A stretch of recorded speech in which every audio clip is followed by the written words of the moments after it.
days or Brandon Johnson's first 2 years, your favorite accomplishments.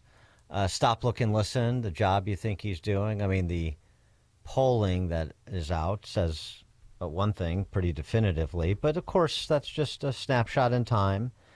Perhaps there are things that need to be conveyed better, and then people would have an enhanced understanding of the good works that are being accomplished, and thus their opinions may improve as it pertains to BLM Brandon.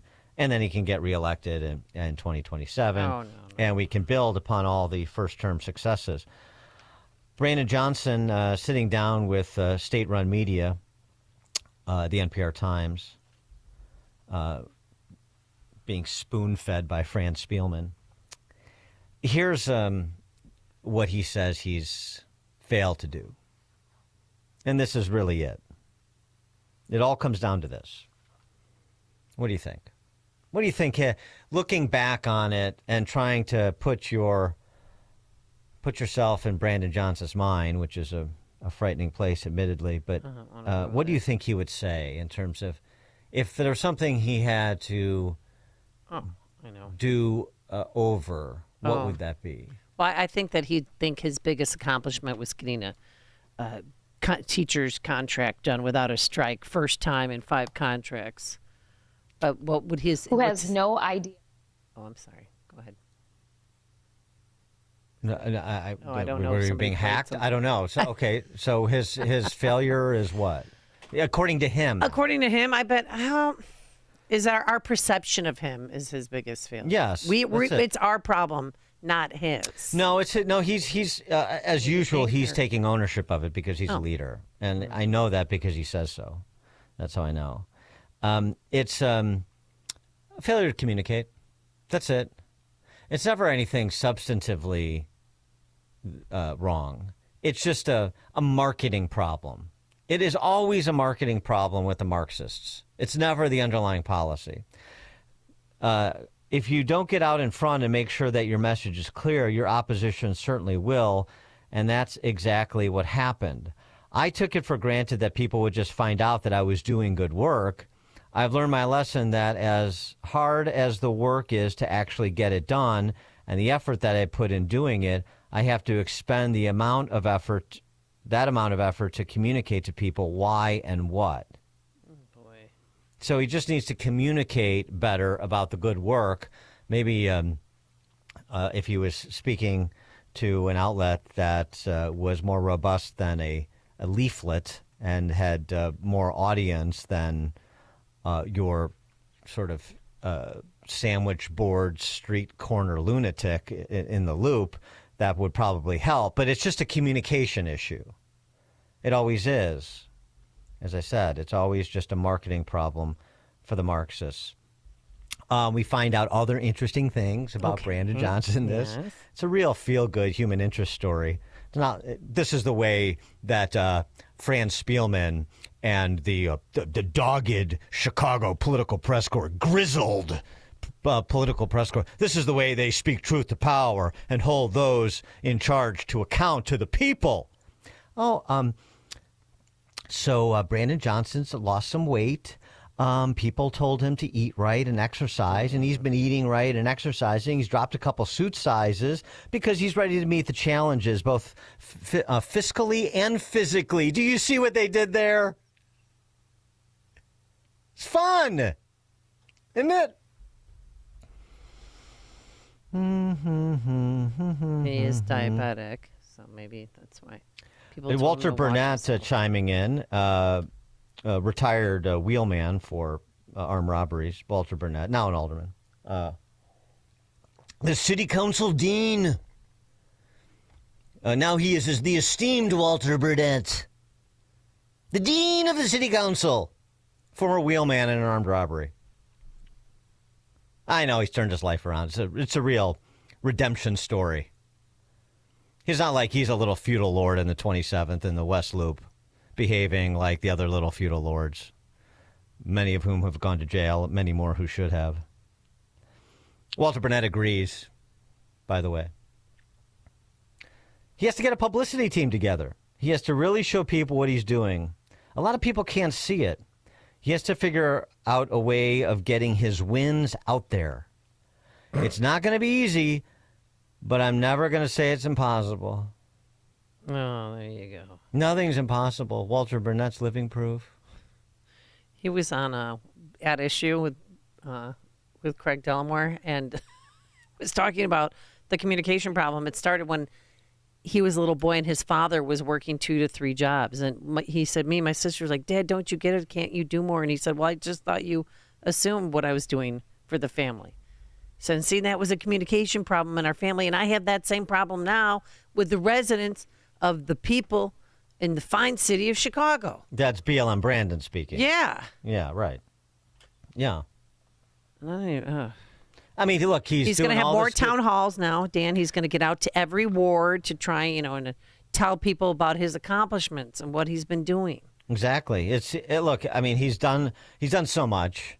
It's He's never doing really the work. described, but it's always described as like, I'm working so hard, I'm putting in the work, I'm doing good work. What is specifically, we never get sort of the details, but that's not important. This is not a city that is consumed with details. This is a city that is more or less, most of it is sort of lobotomized, is dead from the neck up. And so if a politician tells them they're doing good work, they say, oh, yeah, well, I heard he's doing some good things. Where'd you hear from him? Yeah, sure. Okay. But in addition to all the good work, don't forget he's also raising 3 black kids and a black wife. Oh, yeah. So he's spinning a lot of plates. And it's just silly kids, that are committing crimes.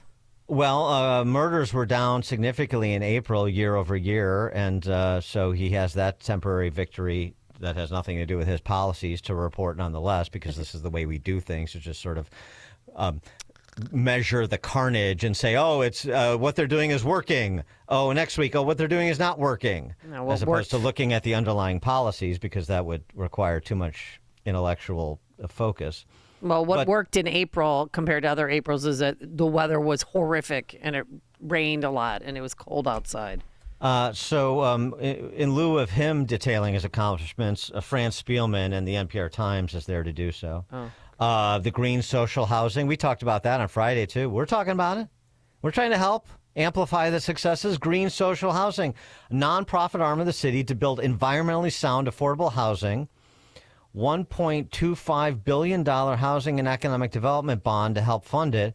Can't wait to talk to Chris Whalen about that later in the show. And again, remember his commitment. His commitment with this green affordable housing, green social housing. If I could just translate into the common parlance.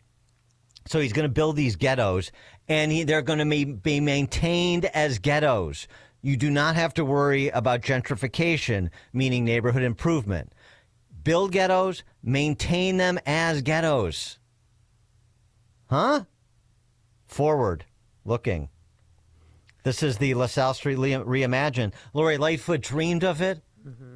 BLM Brandon is delivering it. Give me that housing.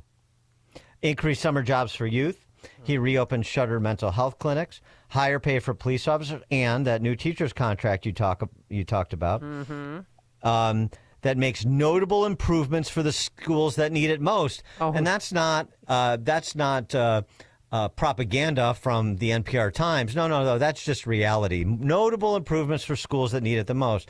Oh, you mean like the schools where nobody is reading or doing math at grade level, all those schools? No, she means for the environment for the teachers to babysit. Oh, I got it. I mean, those are successes. He doesn't pay much attention to polling because he's too focused on the work. Oh, yeah. He can't see that little 6% approval rating. Don't pay attention to that. Okay. And I'm at fault for paying attention to it, and so are you. Yeah. On Pedro Martinez, Desperate housewife. Yeah, well, he's over there in Boston with Michelle Wu now, another sloppy second of Chicago's that wound up in Boston. Pedro Martinez with the split-fingered fastball. I should have known that his value system was not aligned with where we were going, that this individual was just not capable of carrying out And that's the one decision that I've had to live with. I won't do it again. You got to make sure value systems are aligned. In other words, if you're not a dyed-in-the-wool red, then you're not aligned with the BLM brand and program. Yeah, got to put your people in. George in Naperville. Yes, has he touched upon his teaching career anymore? He talks about it, and then it just goes off to somewhere else. I'm just wondering if he's going to follow in the footsteps of Lori Lightfoot and get a teaching position at Harvard. Well, that's very temporary for Triple Threat, but I doubt that Harvard will be extending an invitation. But I do know that BLM Brandon's tenure as a teacher in CPS, social studies teacher for 4 years. Featured good work. Oh, yeah, right. He did good work, and I think the problem that some people didn't recognize the good work he did as a teacher is a PR problem. He never assigned homework, and he did not do testing. PR problem. He needs a publicity, like Walter Brennan said, publicity team to get the wins out there. He didn't do it as a social studies teacher in CPS, and he's not doing it again. He's repeating the same mistake, which is so unlike him. Ron, Southside. Hey, good morning, Dan and Nate. You know, the only thing worse than hearing that garbage is the thought that idiot will still be here for 2 more years spewing that nonsense. And the thing I wish that he had done 2 years ago was not had run. He is a complete idiot. You all have a wonderful day. Thanks for the call, Ron. Text message. Dan and Amy, he wants to reshape the fire department. No contract for 4 years, but gives the teachers contract they can't afford. He's a joke. Well, I mean, the firefighters union is, they try to prop up Democrats, generally speaking. They try to, go where their bread is buttered in an unprincipled way and play ball with these grifters in public office. That's what they try to do, as opposed to living their stated values, or at least the stated values of the rank and file. My sympathies for the firefighters union are pretty limited because of their participation in this kleptocracy. Oh, it's what we got to do. Oh, okay. Well, if it's what you got to do, then it should be working out great, is it? Boy, those unions, as I said before, the unions that are comprised of personnel who I do respect and otherwise have empathy for, they think they're so good at politics. Doesn't seem like you're very good at politics, does it? Maybe rethinking your approach, but I digress. That's for their folks to figure out. But I was interested to find out if he's patched up the hard feelings with SEIU, the Purple People Beaters, who I have much less sympathy for or empathy with. I mean, at the leadership level, rank and file, SEIU, but there are some goons in that government union. I'll tell you that. There's still some hard feelings.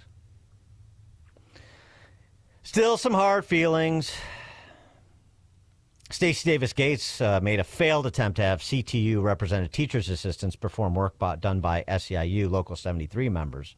Uh-oh. When thuggish government unions collide, CTU backed off. Johnson acknowledged that there was damage done and bitter feelings that remain, but he claims to have delivered the best contracts ever to SEIU at the Park District and CPS. Yeah. Wonderful. That's an accomplishment.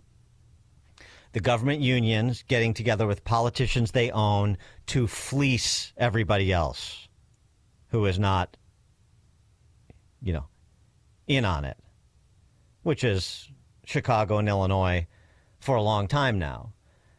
Everybody who is not in on the racket is just spare parts to sustain the racket. You're just spare parts for the government unions who control the city, who control the state, and frankly, who more or less control your home value if you're not paying attention. But this is the prism through which the state-run media assesses a mayor. Oh, he got a win because he got the best contracts ever for SEIU and CTU. Yeah, if you just give away the store, other people's store, by the way, worth underlining, then that's a great accomplishment. What a success. Yeah, oh, sure, it's really hard to negotiate a contract where you just say, when you say to the other side, where would you like me to sign? Wonderful accomplishments. The way we talk about politics in Chicago, the way we measure the performance of politicians, the way people understand this kleptocracy, even as they're immersed in it on a daily basis and taken advantage of by the racket on a daily basis. And yet, just a PR problem. BLM Brandon and his buddy Walter are going to get a publicity team together and refurbish his image just in time for the spring of 27. I look forward to that. I look forward to watching it, at least. I look forward to the town halls, yeah. I look forward to watching it from afar, I should mention. Dan and Amy, Chicago's Morning Answer. Listen to podcasts of Dan and Amy from the AM 560 mobile app. Download it today at 560theanswer.com/mobile. Welcome back to Ask Hasslis. I'm a numerologist. What's your favorite number? 48, because you get 48 months interest-free financing on all Tempur-Pedic and Beautyrest Black mattresses, plus free next-day delivery. The number 48 is associated with stability, Like the stability and comfort of your new mattress. prosperity, and wealth. Get a $300 MasterCard gift card with your Tempur-Pedic or Beautyrest Black purchase. I think 48 may be my favorite number, too. Find your employee-free Chicagoland showroom at Hasslis.com. At Signature Bank, going the distance for business banking customers is what we do every day. We understand that business owners have a strategic mission, a drive to succeed, a plan for growth, and don't have time to wait for a bank to respond. With Signature Bank, you not only have a banking partner that has roots right here in Chicago, but our decisions are made locally too. Signature Bank knows that when you have a question or problem about your business, you want answers. You need someone who will pick up the phone or respond to your text. You need someone who is always there for you. That's Signature Bank. We are a team that wants to get to know you and your business. Want to be Signature Bank's next success story? Give us a call today at 773-467-5630 or visit us online at signaturebank.bank. Member FDIC Equal Housing Lender. Come hungry to Scott Tucker Solutions Night at Portillo's, benefiting the Chicago Police Memorial Foundation. Join us Thursday, May 22nd from 5 to 8 p.m. at Portillo's in Niles at 8832 West Dempster Street and use the cashier code Portillo's20. The night's bill is on Scott Tucker, and you eating free Portillo's helps support the families of fallen and disabled Chicago police officers and their families via the Chicago Police Memorial Foundation. Enjoy your favorites, hot dogs, Italian beef, and chocolate cake. Scott Tucker is picking up the check, and Portillo's is donating 20% of gross sales to the Chicago Police Memorial Foundation. So bring your appetite to Scott Tucker Solutions Night at Portillo's. It's Thursday, May 22nd from 5 to 8 p.m. at the Portillo's in Niles at 8832 West Dempster Street. And make sure to use the cashier code Portillo's20. Eat well and come out and run up Scott Tucker's bill and support the Chicago Police Memorial Foundation. We'll see you there. Investment advisory products and services made available through AE Wealth Management, LLC, a registered investment advisor. AM 560, The Answer.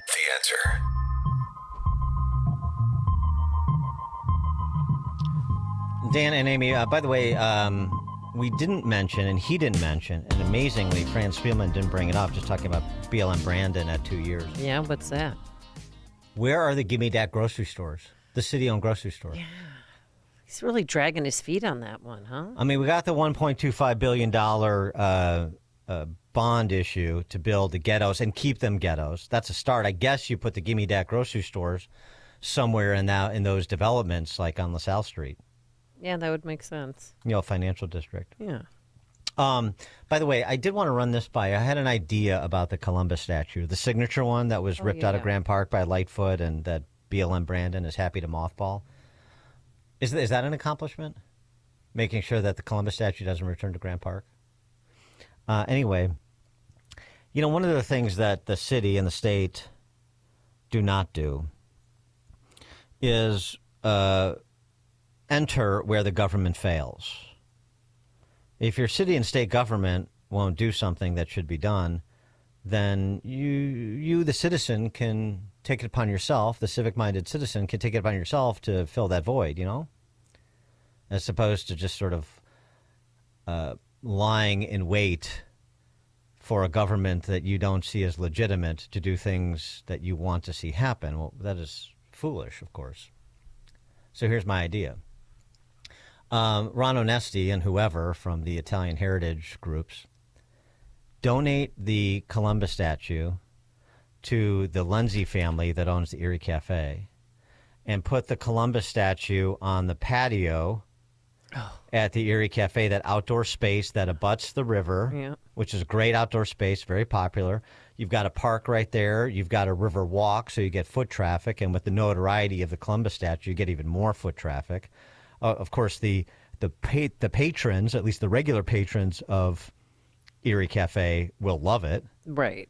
But what about people like outside agitators who come in to tag it or try and take it down? Well, at Erie Cafe, most of the regular patrons are going to have very little tolerance for outside agitators. Let me just put it that way. Okay.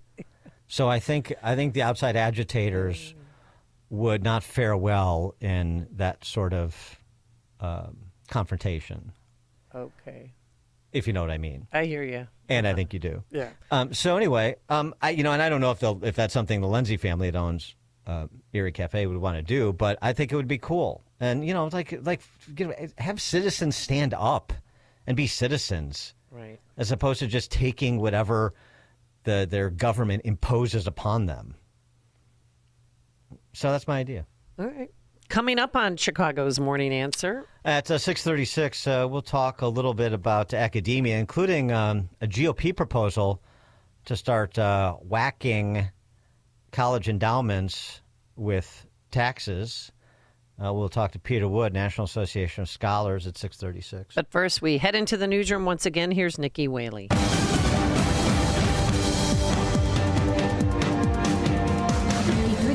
In Chicago in the AM 560 The Answer Newsroom, I'm Nikki Whaley. The U.S. is blocking imports of livestock along the southern border with Mexico in an effort to stop the spread of a parasitic insect.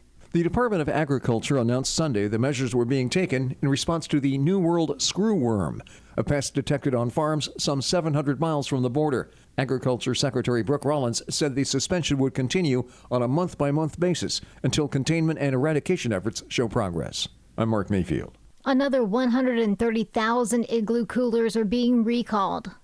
The Consumer Product Safety Commission said the recall comes after consumers reported 78 fingertip injuries from the cooler's tow handle. More than 24 of those injuries ended in fingertip amputations, bone fractures, or cuts. The warning expands an initial recall issued in February of over 1 million 90-quart Igloo flip-and-tow roller coolers due to serious finger injuries. Igloo said anyone who bought the coolers between January of 2019 and January of 2025 should stop using them and contact the company for a free replacement handle. I'm Tammy Trujillo. One man is dead in South Carolina after being found in a kangaroo closure. He was found Friday evening and has been identified. Investigators are conducting an autopsy to determine exactly what happened. A check of the roads are coming up in 2 minutes on AM 560, The Answer. For nearly a decade, AM 560 has marked the start of summer with a night of cigar smoking and great conversation. And this year, we've expanded Cigar Night to 2 nights. Wednesday, May 21st at Goldbert's Farm in Pingree Grove. And Thursday, May 22nd at Gaelic Park in Oak Forest. Featuring the great Larry Elder, along with AM 560's Dan Proft and Sean Thompson. Tickets are on sale now at 560theanswer.com/cigar. That's 560theanswer.com/cigar. Sponsored by Liberty Cigar Company. Patrick was way behind on his IRS taxes. I was in way over my head. The total amount ended up being somewhere just over $30,000. $30,000.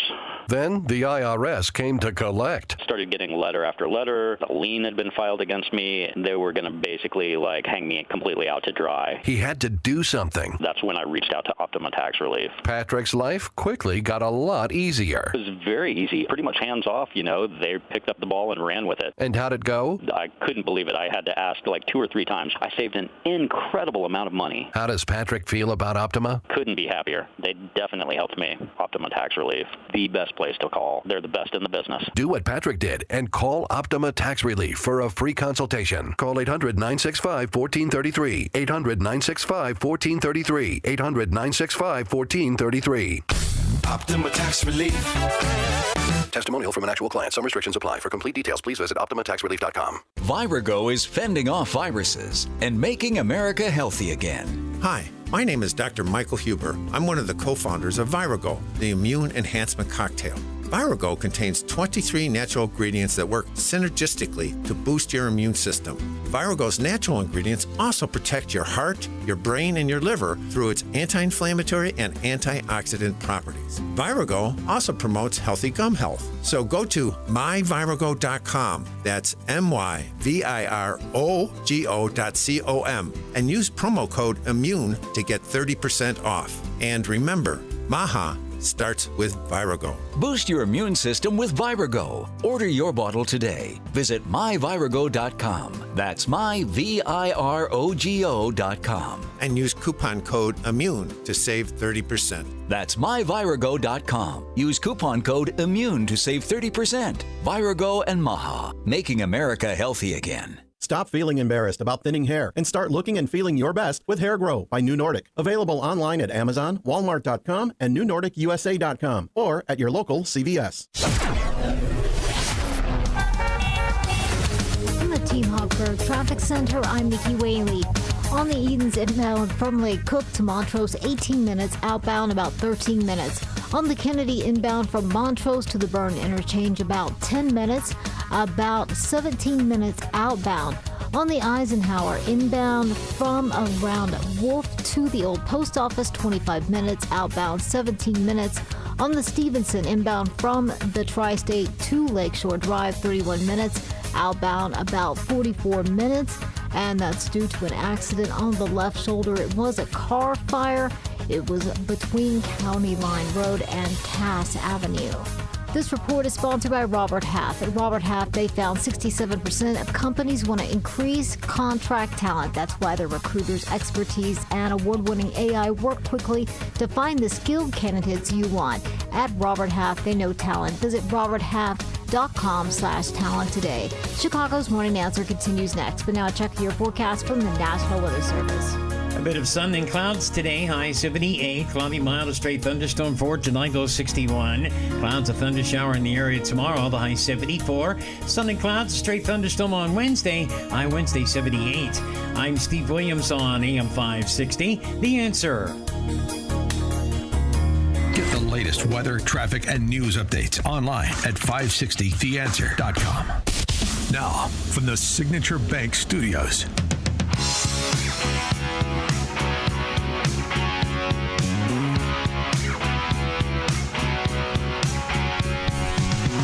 Top of the morning, Dan and Amy. House Republicans considering a major expansion of taxes on college and university endowments. Endowments valued at $750,000 or less per student would be taxed at the current 1.4% rate on their investment income.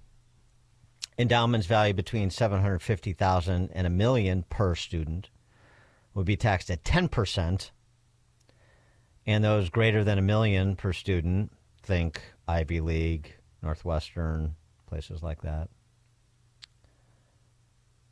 Those with greater than $1 million would be taxed at 20%. Well, for going from 1.4 to 10 and 20%, honele, that's not going to sit well with fund managers who have those big endowments, not to mention the university personnel also already reeling, I should say, from threats of withholding millions, hundreds of millions, in Harvard's case, billions of dollars in federal grant funding.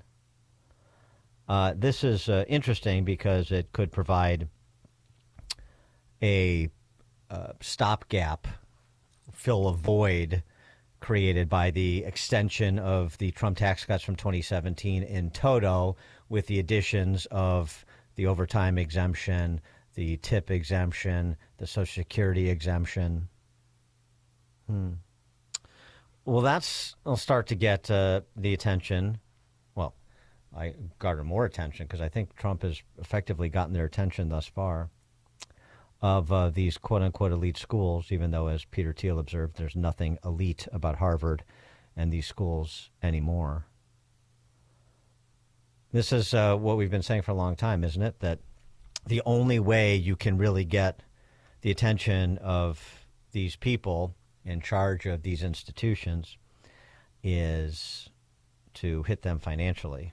Well, that's happening, and so far it turns out that, that's about right. That's the way to play it. Peter Wood is president of the National Association of Scholars. He's also the author of Wrath, America Enraged, and 1620, a critical response to the 1619 Project. Peter Wood, thanks for joining us again. Appreciate it. Thank you for having me. What do you think about this proposal to substantially raise the costs on colleges and limit the bandwidth they have with respect to their multi-billion-dollar endowments? At least the quote-unquote elite schools. Right. Well, I think it's a very constructive move for the people of the United States, if not for the people of Cambridge, Massachusetts.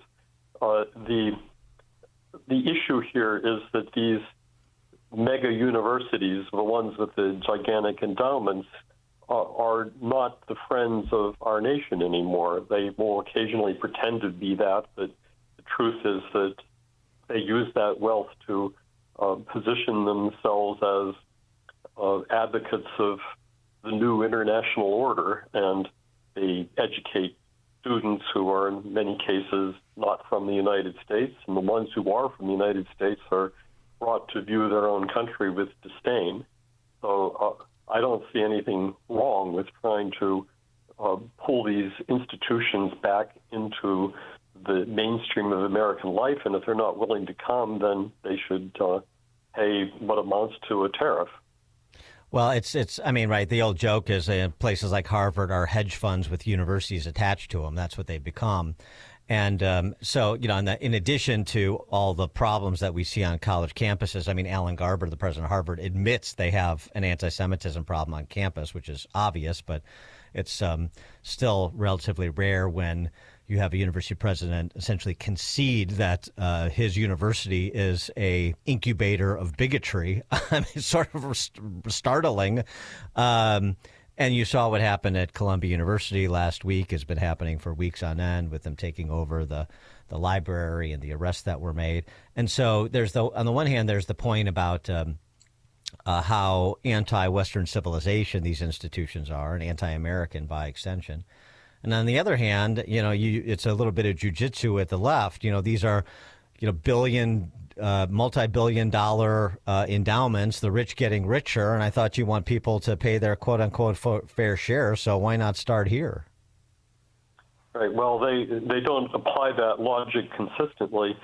I do think what their fallback position is that, well, okay, Garber says we have an anti-Semitism problem at Harvard, but we can take care of it ourselves, back off. And if you don't back off, there's going to be all hell because you're interfering with the basic rights of faculty, and our research enterprise will die, and the whole world will suffer, and smallpox and every other major disease will be back because only we stand between you and the epidemic disasters that await us. So there's a kind of threat built into the, okay, we're guilty, but approach that Garber and others have been taking. Well, right. And Bill Ackman, of course, Harvard grad, made the point last week, we talked about it a bit, that the approach that Harvard took is exactly the wrong approach. Rather than sort of conceding and wanting to be constructive, you throw down, you rally the ideologically opposed faculty against Trump and the administration, and you try to partner with other universities and they're ideologically opposed, the resistors, if you will, and you're going to go to war with the Trump administration over it. And Ackman sort of reminded, like as a baseline, grant funding is not your constitutional right; it's a privilege that's afforded, and so. It's sort of a very odd way to treat what amounts to a benefactor, and that's the American taxpayer. Right, and they're willing to sue and use all sorts of lawfare to try to say the administration which grants the money can't take it away. Well, I think the courts will side with Trump on this one, but it's going to be a long fight, and issuing an executive order doesn't finish the fight; it begins it. Mm-hmm. On another front, quietly, House Republicans, House and Senate Republicans, and the White House are moving in the direction to restart student loan collections. And you opined on the topic in The Spectator.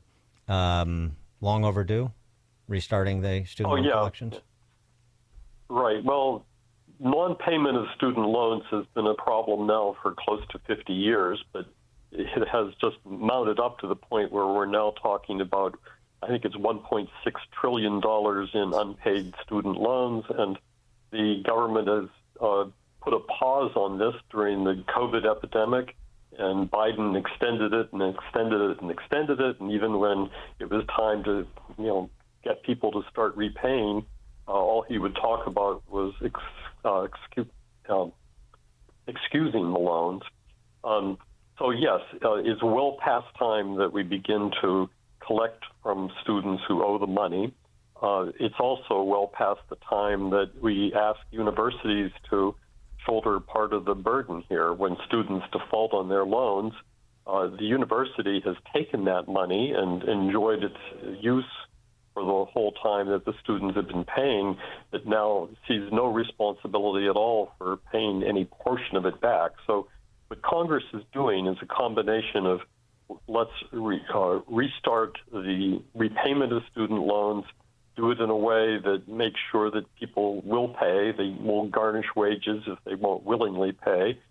And we will also expect the universities that have created so many defaulting students to bear some of the cost of repaying that money. If they don't do it and the students don't do it, it's the ordinary taxpayer who does. And the unfairness of seeing, the working man in the United States pay the cost of Ivy League graduates' education is just unbearable. Yeah, pay your loans. I loved in this article you talked about how you grew up in the era before massive student debt. Do you remember how much? Did you take out any student loans? No, I didn't, but most of my classmates did, and they were loans that they usually were able to pay off within 2 or 3 years of graduation. My wife had hefty student loans, but by 3 years after she finished college, she was all paid up. It's doable. You have to save, you have to scrimp a little bit, but nowadays saving and scrimping won't help you much if you graduate with a debt of $40,000, $50,000. I had a guy working for me who had a debt of $212,000. He's never going to pay it. He may try, but it will be indentured servitude for him forever. But why does a college let somebody get in that much debt is one of the questions we should be asking. Well, this prompts the question about the federal government being in the student loan financing business at all, and it's probably that's going pretty fast in a pretty short period of time. So I don't see that happening under Trump, but certainly these moves are in the direction of the big question: is this something the federal government should be doing? And the answer is no, it shouldn't. Right. I'm more radical on that. I think that the government made a mistake in making college so, quote, affordable. It wasn't really affordable. It just tricked young people who didn't have a good sense of the future how much debt slavery they would be in. And, as economists like to say, you get more of what you pay for. So when the government began subsidizing student loans and making them easily available, what we got was an explosion in the number of college graduates, an explosion that in no way matched the opportunities for people who had college degrees. So you basically get a kind of inflation here where people will seek more and more college in the hopes of securing a good future for themselves, where the better future would have been not to go to college and pursue something that led directly to a paycheck at the end of the week or the end of the month.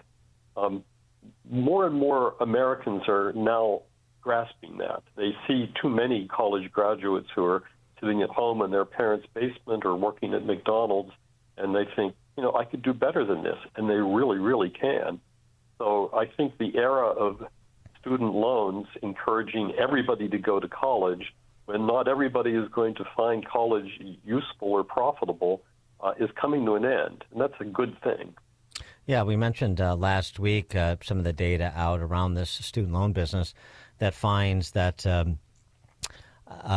that young people who went back to the community college to get an associate's degree by the age of 25 have an exponentially lower unemployment rate than those with a bachelor's degree or a bachelor in arts or sciences degree. It was something like 3% to 12 to 15%. It's a big difference. Right, and that's finally coming home to people. It's been a long time in trying to convince folks that there are better ways to go about your, quote, post-secondary education than going right off to an expensive college and loading yourself up with a lifetime of debt. Something else that's happening, too, now it's a slow turning, but there are encouraging signs. Making Western civilization au courant again. The University of Texas Board of Regents last week announced a $100 million investment in the School of Civic Leadership, which focuses on civic education and constitutional principles. It's going to renovate a building on campus to become a permanent location for the Civic School and the Civitas Institute, which is an in-house think tank there. This, follows North Carolina doing something similar, not to that number, but there are some universities, even a public state university like University of Texas or Chapel Hill, that are picking up what some of us have been laying down. Right. What's interesting about this, and it's in a lot of places besides the ones you mentioned, Arizona, Ohio, is that what the universities are doing, or the state legislatures are doing around the universities, is saying, no, we can't do anything about your tenured left-wing faculty who are going to continue to teach stuff that is no good for students. But we can do is set up what amounts to a new college within the college. Yeah. It won't have those left-wing radicals running it. We will go out and find real teachers who know their subjects and are willing to teach it in a manner that is constructive for our country. So I think it's wonderful what Texas has just done, and I'm hopeful that this will spread at least across all of red state America. Blue state America is going to wake up one day and find that the best students are going to be migrating to the other states. Yeah, and I wonder how much the standing up of University of Austin at Texas, University of Austin, Texas, that new college, which just had its first incoming freshman class. I wonder how much that impacted, in terms of they're not a competitor to the University of Texas by any means at this stage, but the idea that there is appetite out there and there are serious people moving in this direction, and we should get out front on this. Yeah, I think the University of Austin, Texas, UTX, to those of us in the trade, is a great model, and it has inspired a lot of people. But I should say there's also the Hillsdales and the efforts in Florida and other places where we are beginning to see that smart students have options other than going to the indoctrination factories. Indeed. Peter Woods, the president of the National Association of Scholars, author of Wrath, America Enraged, and 1620, a critical response to the 1619 Project. Peter, thank you, as always, for joining us. Appreciate it. Thank you. Bye-bye. Have a good day. And he joined us on our turnkey.pro answer line. There's only one radio show in Chicago talking about today's biggest stories and telling you what they really mean. That show is this one, Chicago's Morning Answer on AM 560, The Answer. Right now, MyPillow is having 2 sales in 1. The first is a closeout sale on Percale bed sheets. Any size and any color, just $25. That's right, you can even get queens, kings, split kings, and cow kings. Any size and any color, just $25. 11 colors to choose from. When they're gone, they're gone. The second sale is a new energy drink called Rev 7, a premium energy drink that is actually good for you. It tastes great and gives you energy all day. Plus, it has no sugar, no caffeine, so you don't experience those jitters and crashes that we've all been through with the other energy drinks. What makes Rev 7 so special is that it's powered with a premium nootropic that helps fuel your mind and provides the most efficient and cleanest fuel ever. For a limited time, get an introductory 3-pack absolutely free. These amazing offers won't last long, so order now. Just go to mypillow.com and use promo code LIBERTY or call 800-489-0201. Promo code LIBERTY or call 800-489-0201. Honey, we're not moving, but we gotta do something about this kitchen. Funny you mention it. I just stopped by Forever Remodeling's new showroom in Niles. I saw over a dozen kitchen and bathroom layouts they designed. They even offered to stop by the house and give us a free in-home design consultation. What'd you tell them? That we're free today? Visit foreverremodeling.com today. That's the number 4, everremodeling.com. Forever Remodeling, stress-free and high-quality remodeling. Hi, it's Scott Tucker, host of Retirement Dakota with Scott Tucker, heard on AM 560 on Sundays at 8 a.m. and again at 5 p.m.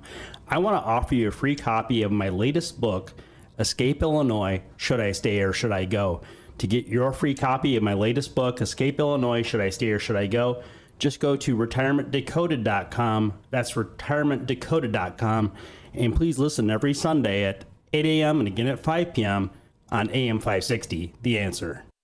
Oh, it happens. As you age, you get unexpected aches and pains by just doing the simple things in life, getting out of your car, walking up the stairs, walking to work. Maybe you can't do the workouts like you used to. But don't sit back and do nothing. Be proactive and call our very good friends at QC Kinetics. They've been around for 8 years. They have 50,000 plus satisfied customers, and you can be the next one. So if you're living with pain in your shoulder, hip, knee, or back, go see our good friends at QC Kinetics. They use regenerative cell therapy to restore tissue in your achy joints. It's biological growth factors with robust healing properties. They're going to walk you through it carefully and strategically, how they place your own body cells into achy joints. It's powerful, potent, and it's a way to get you your life back without surgery, without downtime, without drugs. So here's what you do. Call this number, schedule your free, yes, free consultation at QC Kinetics. The number to call, 312-809-5955. That's 312-809-5955. Again, 312-809-5955. Signature Bank is Chicago's fastest growing independently owned business bank, a bank where relationships still matter. I'm Dan Proft, and I know this because Signature Bank is my business bank. Hey all, Jim Carr here. I am the owner of Car Machine and Tool in Elk Grove Village and loyal customer of Signature Bank. As a second generation owner, I knew I had to shift from operating as an old school machine shop to what I can proudly say is now one of the fastest growing aerospace manufacturing facilities in the region. Signature Bank was there every step of the way through our expansion efforts, including financing our new state-of-the-art facility. Their valuable industry expertise and constant communication throughout the construction process made our vision possible. Many thanks to Signature Bank for supporting Car Machine and Tool. You set the bar high for other banks. Signature Bank helps local businesses succeed. Want to learn how Signature Bank can help turn your business vision into reality? Visit signaturebank.bank. Member FDIC, Equal Housing Lender. A world without signs. It's hard to imagine. No directions, no branding or identity for businesses. But over 70 years ago, Rhoda was built and has been helping Chicagoland businesses get noticed on the street, on the job site, and on the move. Family-owned and fiercely focused on quality, Rhoda delivers custom signs, vehicle wraps, wall graphics, and more with fast lead times and real service. From design to print and fabrication to installation, we handle every step so you don't have to. Whether you need a logo on your building, a message on your fleet, or a bold presence at your next event, Rhoda makes it happen. Check out the possibilities at Rhoda.com. That's ROEDA.com to schedule your consult today. Rhoda.com. Rhoda. Signs, print, service. We don't just make signs. We get you recognized. AM 560, The Answer.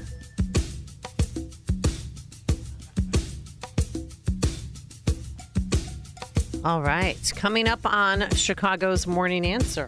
7:07, our weekly conversation with Stephen Bucci from the Heritage Foundation. Lots to discuss. Action with respect to peace between Ukraine and Russia. The last American hostage being released by Hamas. Israel signaling they're going to continue the bombings in the direction of the Houthis, even though we have at least a temporary stay on that with respect to the U.S. Lots and lots and lots to talk about. And also, is Emmanuel Macron... Stop it. Is he doing coke? I know. I watched the slow-mo version, the regular version. I don't know. What do you think? I don't think that bag of coke that was found in the Biden White House that ever was destroyed. I think they just sent it over to Macron. That's what I think. All right, we'll figure it out with Stephen Bucci at 7:07. Today, plenty of sunshine. Go out and enjoy a gorgeous day. Highs in the upper 70s, and we could hit the 90s by Thursday, so it'll be a warm one. It's now 7 a.m. WIND Chicago. A trade war ceasefire. I'm Dave Anthony, Fox News. Between the U.S. and China. A 90-day pause and substantially move down the tariff levels. Treasury Secretary Scott Bessent, after weekend talks in Switzerland, the tariffs that had halted a lot of imports and exports will drop way down. Both countries slashing them by 115%. So the U.S. will now have a 30% charge on Chinese goods. China's tariff 10% now on American products. And on Wall Street, a stock market rally is brewing. Dow futures are up 1,000 points. We're waiting on a hostage release today from Gaza. As Hamas pushes for another ceasefire with Israel, it'll set Idan Alexander free, the last living American hostage still held captive. He's from New Jersey, but was an Israeli soldier when captured in 2023. Fox's Lucas Tomlinson reads a statement from the Alexander family. The greatest gift imaginable. News that our beautiful son Idan is returning home after 583 days in captivity in Gaza. We express our deepest gratitude to President Trump, Steve Witkoff, and the U.S. administration for their tireless work to make this happen. Now, the president is also continuing to push for an end to the war in Ukraine, and now this. Ukrainian President Volodymyr Zelensky says he'll be in Turkey on Thursday and wants Russian leader Vladimir Putin to meet him there to talk directly about ending the war. This all came about after President Donald Trump insisted Ukraine throw out their demand for a ceasefire before peace talks take place. The Kremlin's not confirmed or denied if President Putin is willing to take part. Fox's Jonathan Savage. Before President Trump takes off for Saudi Arabia this morning on a Middle East trip, he'll sign an executive order aiming to lower prescription drug prices. White House Press Secretary Caroline Leavitt just told Fox it's a very big deal for American families and especially our seniors who have been ripped off by very large and rich pharmaceutical companies. America's listening to Fox News. Good morning. It's 54 degrees in Chicago in the AM 560 The Answer Newsroom. I'm Nikki Whaley. Police are searching for a woman accused of giving out candy to children in Wheeling. Police responded yesterday to Pleasant Run, 4 Acres Park, on a report that 4 children had become fatigued and sluggish after consuming candy handed out by some unknown woman at a park. The children were taken to the hospital for evaluation. Medical staff later confirmed that one of the children tested positive for THC, a psychoactive compound found in cannabis. One man's in custody after shots were fired at Chicago police on the west side. Authorities say officers responded Saturday afternoon to the 500 block of North Kidsey Avenue. Officers heard shots fired while searching the area and placed the suspect under arrest. Officers also found damage to the rear of their patrol vehicle, which appeared to be caused by gunfire. No injuries were reported. An investigation is underway following a death on the south side. Police say a woman was discovered unresponsive Saturday inside an apartment with a gunshot wound to the head in the 7900 block of South Essex Avenue. The victim died at the scene and a firearm was recovered. No one is injured after a boat capsized in the Fox River near Elgin on Sunday morning. Authorities say that the boat flipped yesterday morning on the river just north of I-90. Rescue crews found 2 people wearing personal flotation devices clinging to the overturned boat. Both were brought to the shore within 10 minutes of going into the water. Officials are investigating a shooting outside of a downtown nightclub in Chicago. Police say a man was shot during a fight early yesterday in the 100 block of West Ontario Street. The victim was hospitalized in good condition. No arrests have been made. A check of the roads coming up in 2 minutes on AM 560 The Answer. For nearly a decade, AM 560 has marked the start of summer with a night of cigar smoking and great conversation. And this year, we've expanded Cigar Night to 2 nights. Wednesday, May 21st at Gobert's Farm in Pingree Grove. And Thursday, May 22nd at Gaelic Park in Oak Forest. Featuring the great Larry Elder, along with AM 560's Dan Proft and Sean Thompson. Tickets are on sale now at 560theanswer.com/cigar. That's 560theanswer.com/cigar. Sponsored by Fox Valley Coins. Progressive presents Employee of the Month. Small Business Edition. Today's recipient from Lucky Larry's Landscaping, Larry! Larry saved his business money with a quick commercial auto quote from Progressive. Does it help he's his own marketing manager, accountant, executive assistant, and never been late? Technically, yes, but saving really put him over the edge. So, Larry, give Larry a round of applause. Be your own Larry. See if you could save in as little as 7 minutes at ProgressiveCommercial.com. Progressive Casualty Insurance Company and Affiliates. Wesley Financial Group is not a law firm. Do you find yourself stuck in a timeshare? Get the real facts about the timeshare industry and your options for cancellation. Chuck McDowell, founder of Wesley Financial Group, has put together a free information guide that reveals the secrets the timeshare industry doesn't want you to know, including the 5 ways to get rid of your timeshare. Call now and get this timeshare cancellation guide absolutely free. Call 800-893-2288. 800-893-2288. 800-893-2288. It's almost time once again for the annual AM 560 Golf Outing, presented by Signature Bank. And this year, AM 560 is proud to partner with the Tunnel to Towers Foundation to help them support America's first responder and military heroes, including homeless veterans, and to help America never forget 9/11. This year, our golf outing is happening on Wednesday, June 18th at McRae Memorial Golf Club in Barrington. When you purchase a foursome to join us, you'll enjoy a full day of golf, meals, an awards reception, and a silent auction. And if you're a business owner, when you purchase a foursome, you'll also receive an AM 560 marketing campaign, which includes 25 one-minute commercials to air on AM 560 Monday through Friday between 5 a.m. and 8 p.m., and a free digital marketing analysis. Reserve your foursome today at 560theanswer.com/golf. That's 560theanswer.com/golf. Sponsored in part by Trump International Hotel and Tower Chicago, Suburban Welding and Steel, and by Monarch Technical Recruiting Services.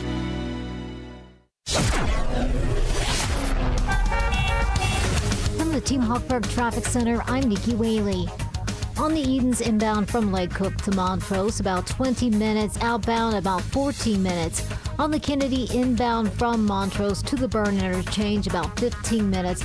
Outbound, about 31 minutes. On the Eisenhower inbound from Wolf to the Old Post Office, 38 minutes. Outbound, about 27 minutes. On the Stevenson inbound from the Tri-State to Lakeshore Drive, 35 minutes. Outbound, about 36 minutes. And this is going to be due to an accident. Left lane is blocked, Western Avenue and Pulaski. And on the Dan Ryan inbound from 95th to the Byrne Interchange, 16 minutes. Outbound, 11 minutes. Chicago's Morning Answer continues next. But now a check your forecast from the National Weather Service. Increasing cloudiness today with the high at 78. Cloudy, mild, straight thunderstorm tonight, low 61.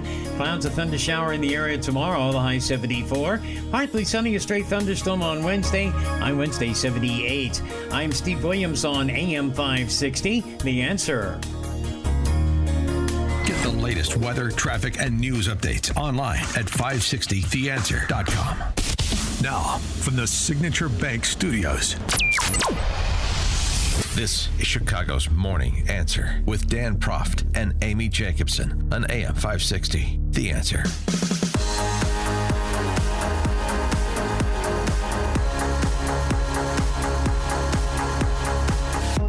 Top of the morning, Dan and Amy. A lot of geopolitical action to pour over with Stephen Bucci. A lot of positive developments. Eden Alexander being released, the last U.S. hostage held in captivity by Hamas. That's happening today. The Trump administration finagling the escape of Venezuelan dissidents from the clutches of the Maduro regime. In addition to some of the indications about what's coming with China, what's coming with Saudi Arabia and this Middle Eastern trip that the president is about to embark upon to secure more investment dollars in the United States. But I want to start with this. And I'm not sure I believe the D.C. press corps' reporting on this, but what? There is reporting, so let's discuss it. The idea that the Trump administration is preparing to accept a super luxury Boeing 747-8 jumbo jet from the royal family of Qatar, a gift that is to be available for use by Trump as the new Air Force One until shortly before he leaves office, at which time the ownership of the plane would be transferred to the Trump Presidential Library Foundation. The reporting on this, I emphasize, is that the Department of Justice drafted a analysis of this. The possibility of accepting this gift is to make sure that it is not violative, or to argue that it is not violative of the Constitution's Emoluments Clause. And that, according to the reporting on this, that is what the DOJ concluded. There is no prohibition to accept the aircraft for use consistent with the office and then transfer it to a nonprofit presidential foundation at the end of Trump's term. I can't imagine that Trump would take this from Qatar, no less.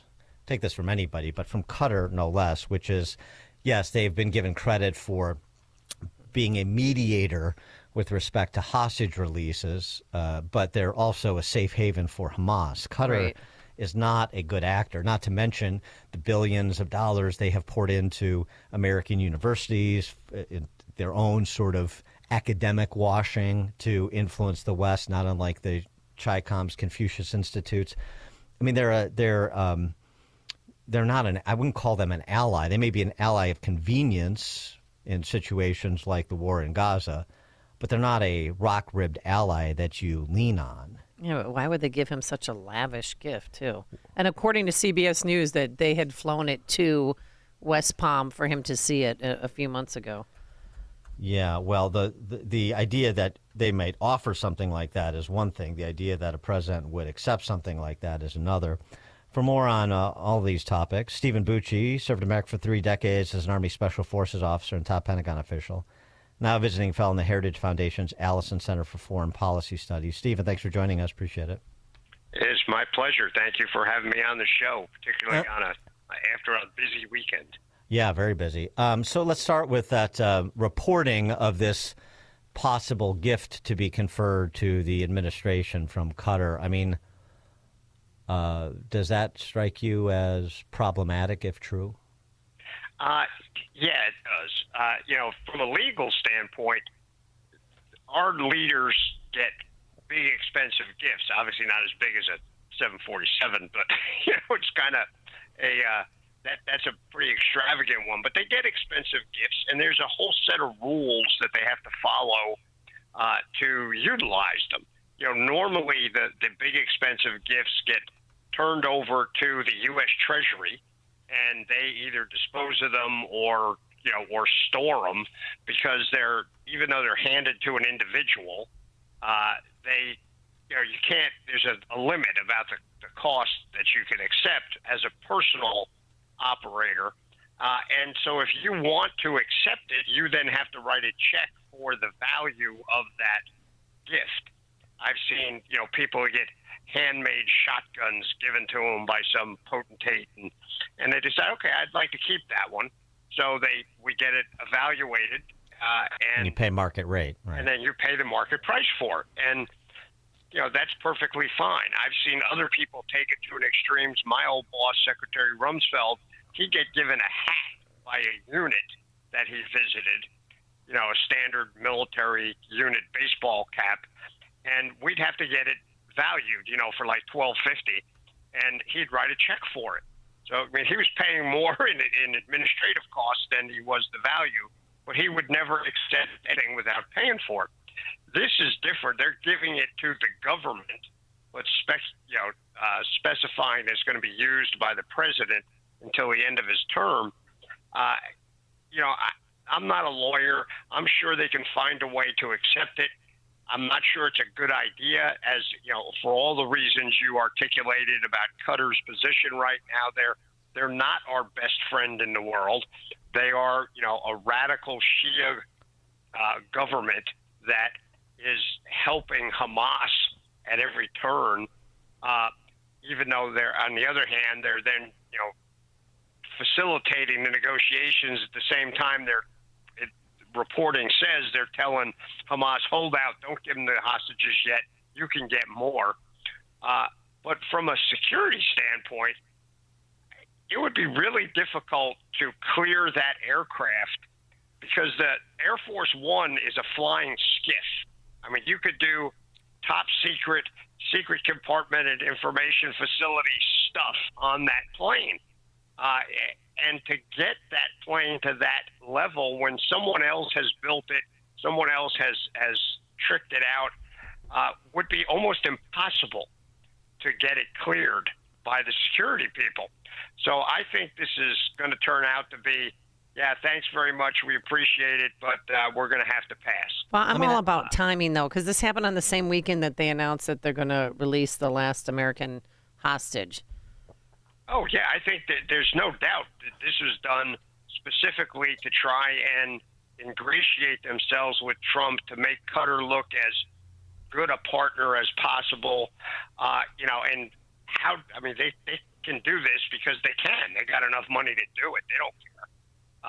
But I just don't see it being a viable thing. I can't believe that it's going to be appropriate for the president to be flying around in Qatar's Air Force One with an asterisk next to it. And even unseemly.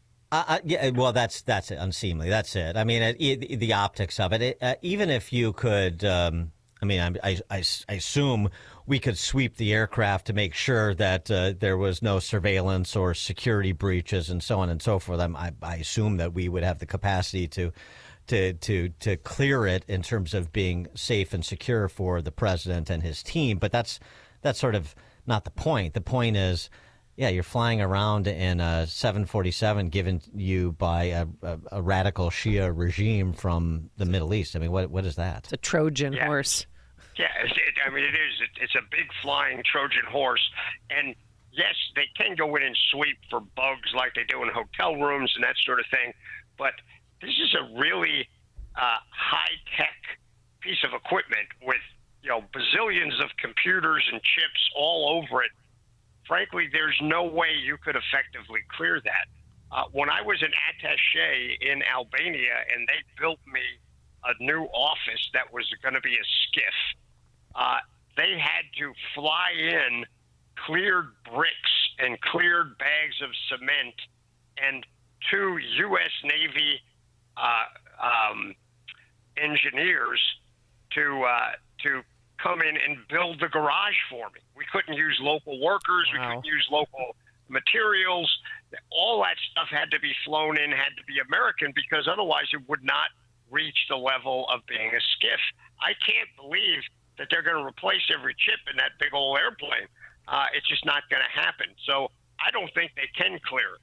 I think that is a non-starter from Jump Street. and then you still got to work out all the legalities of it and that sort of thing. So I think this is going to turn out to be a big, dust storm that turns out to be nothing. But you never know. I mean, there's stranger things have happened. This one would be up there at the top list of the strange things, though. Well, I mean, just sticking on that score, the leader of Syria, al-Shara, who is a designated terrorist, according to our State Department, wants to strike a deal with Trump. He's offering oil and gas access, peace with Israel, and even a Trump Tower in Damascus. I want peace with my neighbors. I want a Trump Tower. I want U.S. investment. He wants what is good for the region, including what's good for Israel. So says al-Shara, the new Syrian dictator. And this, of course, is in advance of Trump and the team heading to that Saudi investment conference this week. I'm a little dubious about that. I mean, this guy is making a lot of effort to appear like something he's not. He trimmed his beard. He's wearing a suit. Meeting with Emmanuel Macron, like they've been bosom buddies, like they went to school together. He's an Al-Qaeda terrorist. Just changed the name of his organization and managed to take over the country. And he's still killing people that disagree with him. I'm glad he's making overtures towards Israel. Israel needs to make the decision on whether those are legitimate for them or not us. I hope to goodness that the president doesn't decide to build a hotel in their country. I'm not sure that's a good investment for him or a smart one for the country. So I think we should use this opportunity to pressure this guy to change, make demands about stopping persecution of his people, that sort of stuff, and to hopefully get him to come to some sort of accommodation with Israel. But boy, I think it's a little bit precipitative to jump on this horse and say he's now our friend. He is the George Washington of Syria. That's a stretch, a big one with this guy. He is still a terrorist, not just because the State Department says so, but because that's what he's doing inside his own country. Sticking in the region, that deal that Trump struck with the Houthis or Ansarallah last week to stop the bombing. They're going to stop messing with U.S. ships, and we're going to stop eliminating them, I guess. But there's a caveat to that. That was a deal between the Houthis and the United States, but it left out our allies who weren't on board with our bombing of the Houthis. And so ships from Israel, Greece, Great Britain, UAE, and other nations are still vulnerable to these attacks by the Houthis. And Israel over the weekend sent the clarion call basically into Yemen saying you need to vacate post haste because bombings are coming. Mm-hmm. Look, I don't like when President Trump jumps the shark like this without tying in our allies. Does he need to tie in every single ally in the world when he does something like this? No. But, Israel's pretty relevant in this case. They're the country. They're getting hit with a lot more stuff than the ships are. And not having at least discussed this with Netanyahu, I think was foolish. We don't need to do that. That's an unforced error, in my opinion. And the president and his folks should rectify that as quickly as possible by getting with the Israelis, finding out what we can do to square this circle and get things back in alignment, because we don't want to send a message to any of the Iranian proxies or to the Iranians themselves that there's any light between our position and Israel's position. That would be a huge mistake. And whether that was the intent or not, that's kind of what's happened. And I think we need to fix that as quickly as possible. Let's jump over to Eastern Europe. Zelensky and Putin exchanging bon mots, there's a desire to meet in Turkey this week to discuss a cessation of hostilities. But Zelensky wants a ceasefire prior to a sit-down in Turkey, but he also said, I'll be in Turkey to see if Putin is serious about negotiating peace. Trump wants the meeting to happen. He posted on Truth Social about it. How do you distill this development? I don't trust Putin as far as I could throw him. He is not a legitimate negotiating partner. He says, oh, yeah, let's have a ceasefire, and then he just keeps shooting. And then when Ukraine responds, then he goes, oh, see, it's all their fault. They're not following the ceasefire. Well, okay, neither are you, and it was your idea. So I think we need to push Putin further, and as far as demands before you give him anything, and hold him to what he says he's going to do. And when he doesn't, then there should be an adjustment to our policy. So Zelensky, so Zelensky shouldn't meet with them on Thursday unless there is a ceasefire in place as a condition of that meeting. I wouldn't, but I know he's pretty desperate to get a ceasefire, and he wants this thing to end. And Putin doesn't want it to end; he wants it to keep going. That's not a good negotiating starting point for the two adversaries here. So, I think he needs to make sure he's got something in hand before he invests his credibility in it. And for sure, we shouldn't invest our credibility in it until we've got a little more assurance than Putin has been given anybody. What if Zelensky demands that Steven Seagal be sent as Putin's representative, that he'll talk to Steven Seagal and no one other than Steven Seagal? Because, he was at the World War II victory thing in Russia. Yeah. Steven Seagal, who I love all of his old movies. Yeah. He was one of my heroes because the movies were just so over the top. But he's got some interesting taste in Friends. Yeah. He's got some interesting taste generally. You see how he's blown up? My goodness. Yeah, he's kind of, he has not aged well. No, he's not. Just a little bloated, guys. It's no big deal. So, got to watch his salt intake, okay? First he ruined Kelly LeBrock, and then he ruined himself. But I digress. So let's talk about some accomplishments that I mentioned. Just some color from you on that. The release of the last American in captivity under the last Hamas hostage, Adon Alexander. And then also, too, this that was celebrated as well. It should be.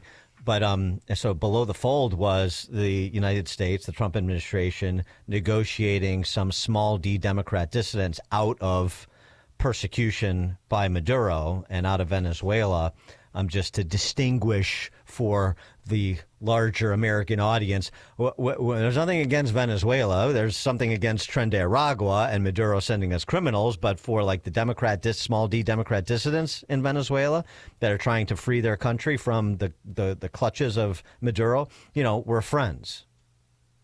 Yeah, that's the kind of thing we expect our government to do, to use some nuance. You don't accept guys who are identified gang members as, persecuted people. They're criminals, right? Criminals are supposed to be persecuted in any country. But these people, if we have identified and vetted them as truly persecuted dissidents in that country, trying to help them either get out or do something to change their government, that's perfectly legitimate. It makes all the sense in the world. Accepting people that are going to be more problematic when they get here than when they're there, that's their problem. They need to live with that, and we should not be helping them do that. That's good sense, diplomacy and policy. But we still got to fix the other problem. But this was a good thing. Do you give credit to Steve Witkoff? Do you think this sort of real estate developer turned a special envoy is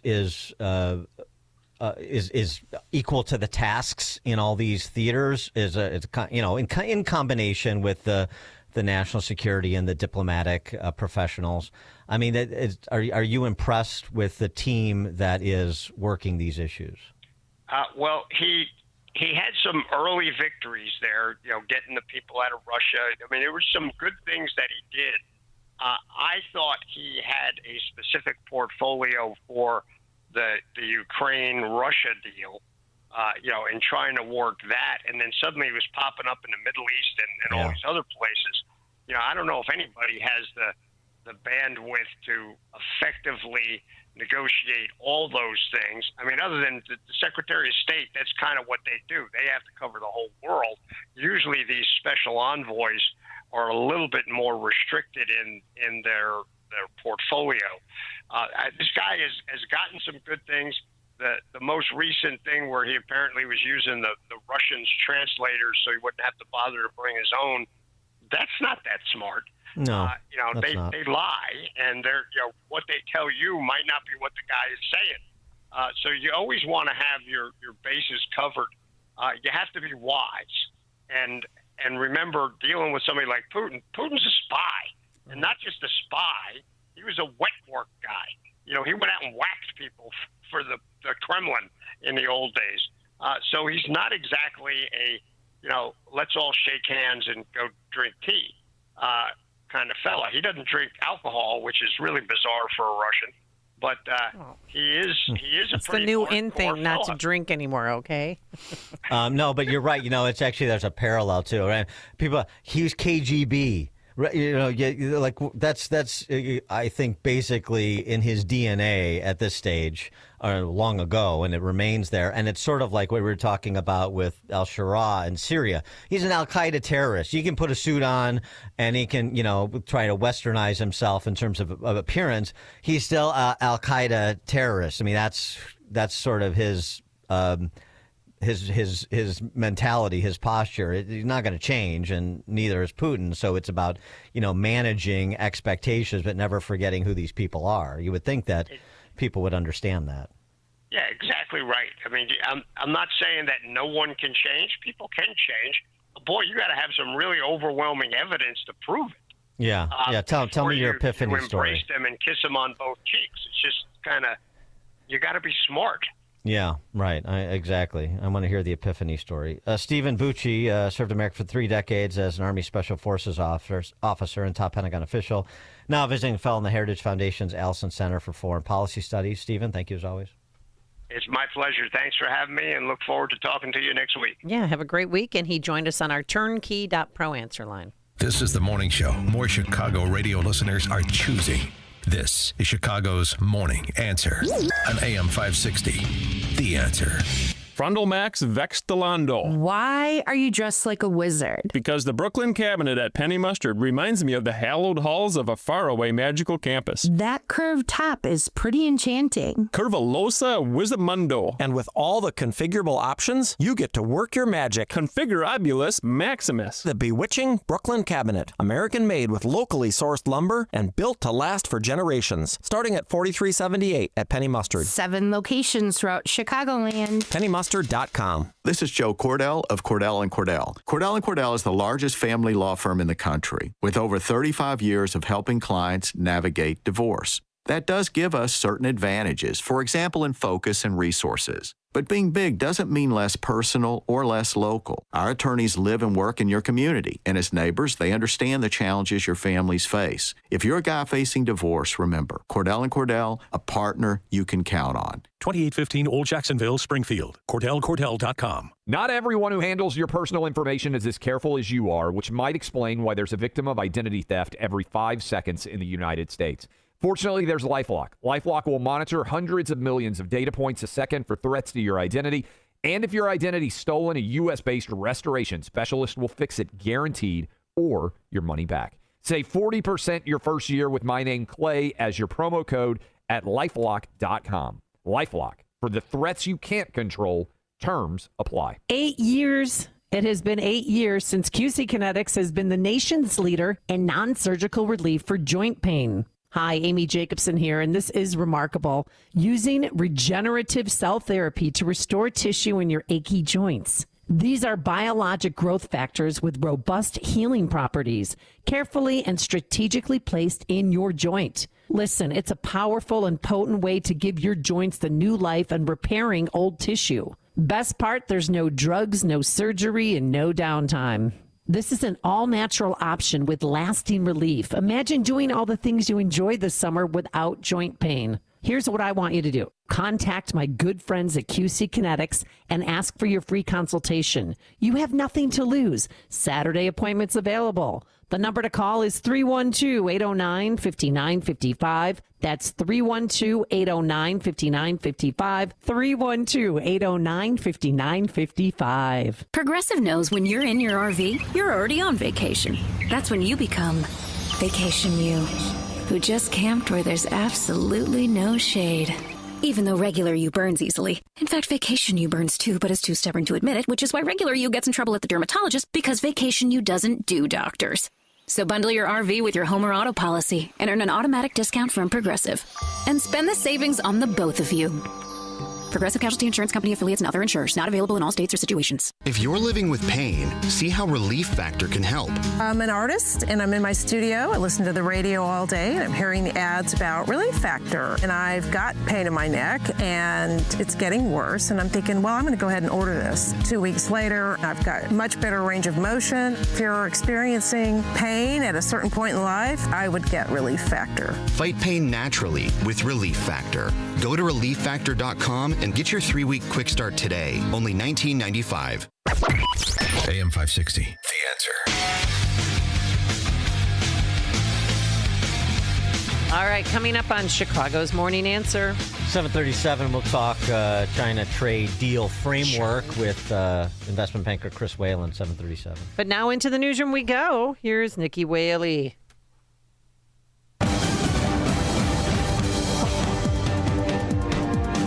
Good morning. It's 54 degrees in Chicago in the AM 560. The Answer Newsroom. I'm Nikki Whaley. U.S. tariffs on Chinese exports will fall by 30%, while Chinese tariffs on American goods will drop to 10% for at least the next 90 days as both sides pursue a long-term agreement. Simon Marks has the latest. After a weekend of meetings in Geneva, U.S. and Chinese officials decided to step back from the brink.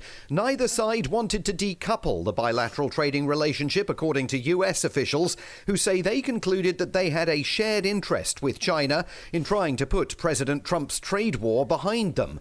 So for the next 90 days, some semblance of normal trade will resume, with tariffs falling in an effort to stop already threatened supply chains from seizing up.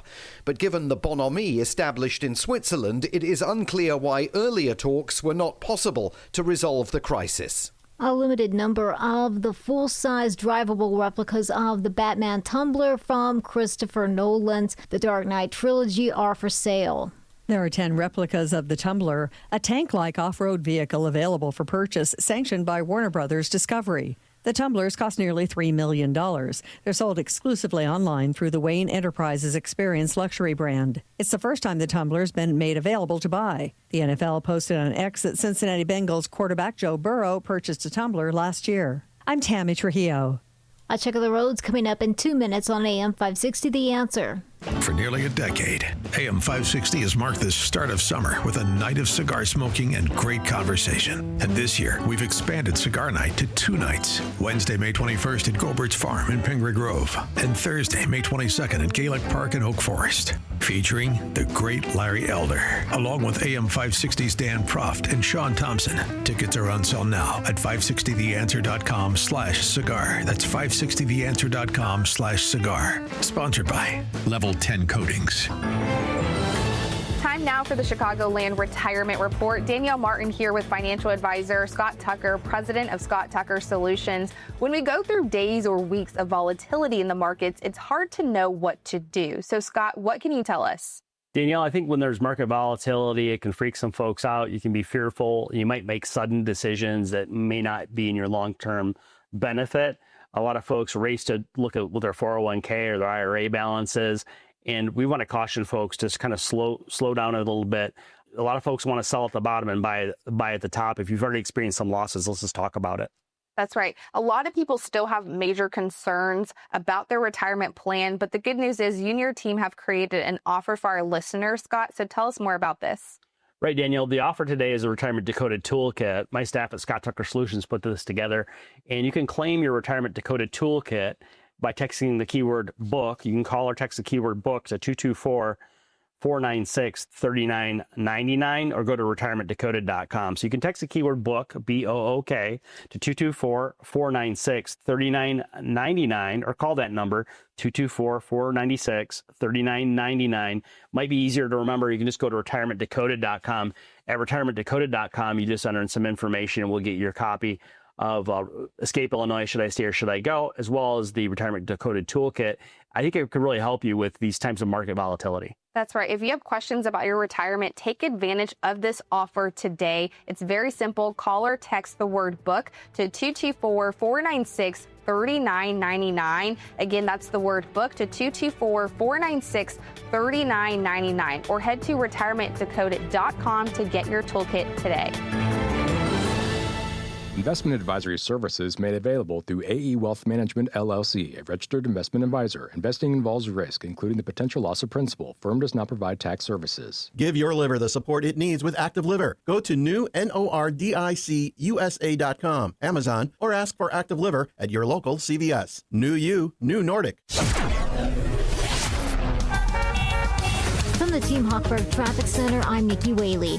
On the Edens inbound from Lake Cook to Montrose, about 21 minutes. Outbound, about 14 minutes. On the Kennedy inbound from Montrose to the Burn Interchange, 15 minutes. Outbound, 48 minutes. On the Eisenhower inbound from Wolf to the Old Post Office, 38 minutes. Outbound, 31 minutes. On the Stevenson inbound from the Tri-State to Lakeshore Drive, 36 minutes. Outbound's going to be about 20 minutes. On the Dan Ryan inbound from 95th to the Burn Interchange, about 23 minutes.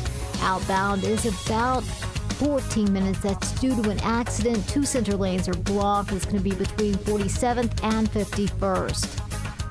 Chicago's Morning Answer continues next, but now a check of your forecast from the National Weather Service. A bit of sun and clouds today, high 78. Cloudy, mild to straight thunderstorm forward tonight, low 61. Clouds, a thunder shower in the area tomorrow, the high 74. Sun and clouds, a straight thunderstorm on Wednesday, high Wednesday 78. I'm Steve Williams on AM 560. The Answer. Get the latest weather, traffic, and news updates online at 560theanswer.com. Now, from the Signature Bank Studios.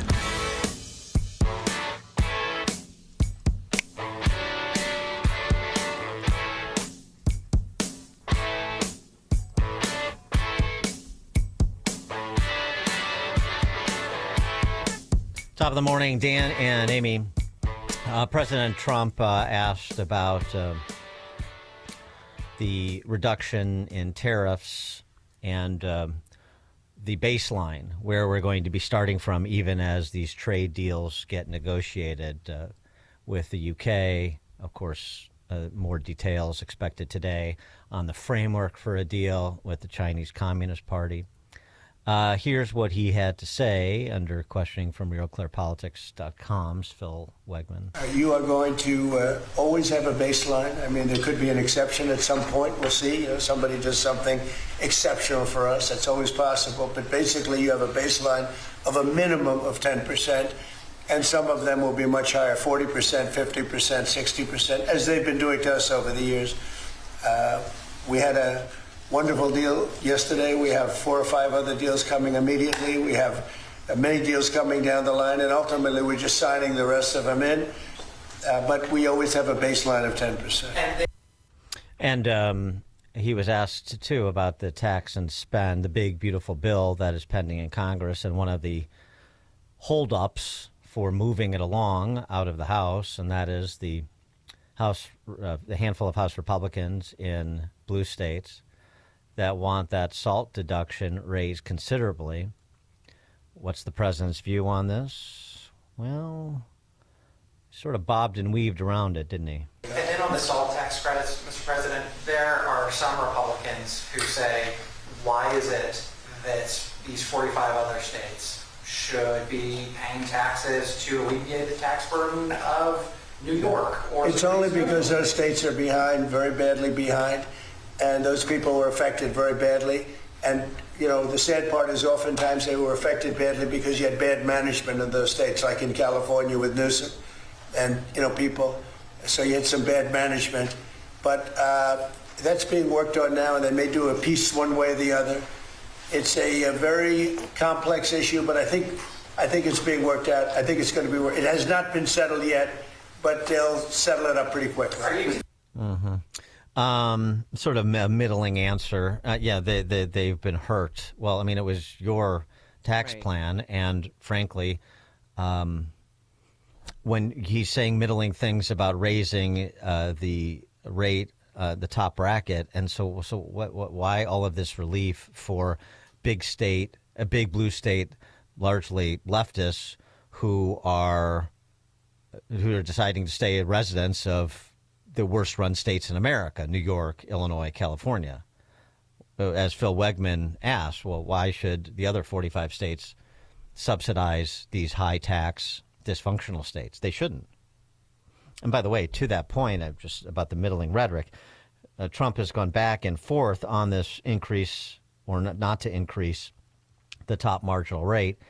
He posted on Truth Social, quote, "The problem with even a tiny tax increase for the rich, which I and all others would graciously accept in order to help the lower and middle income workers, is that the radical left Democratic lunatics would go around screaming, 'Read my lips,' the fabled quote by George Bush, the elder, that is said to have cost him the election.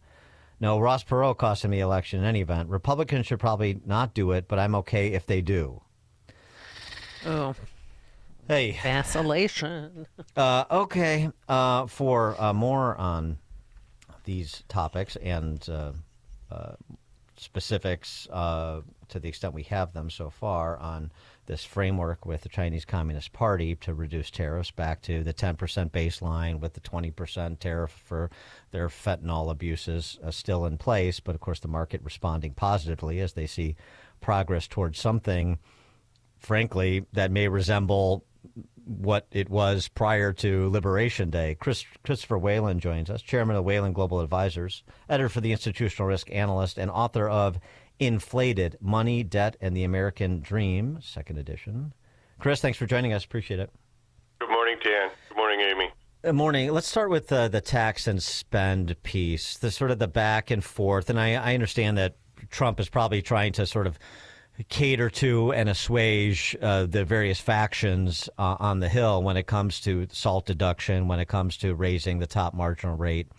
But what your view on those two topics in particular? Well, I think the president is trying to get his tax passage through Congress, but the problem is that we've got 3 or 4 different parties in Congress now. We have conservative Republicans, we have left-wing Republicans, and then the Senate is a whole nother ball of wax. They're not really interested in cutting spending. So in order for the president, for example, to get $2 trillion in theoretical cuts, right, so he can cut taxes for other people, he's got to jam that through both houses. And at this point, I don't see how he's going to do it.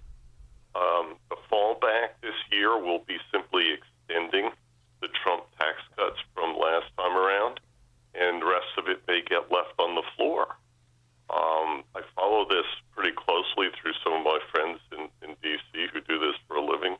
And, you know, as of today, we don't have a deal. And if they don't get a deal done before Congress goes off for the summer holidays, then we're talking the fall.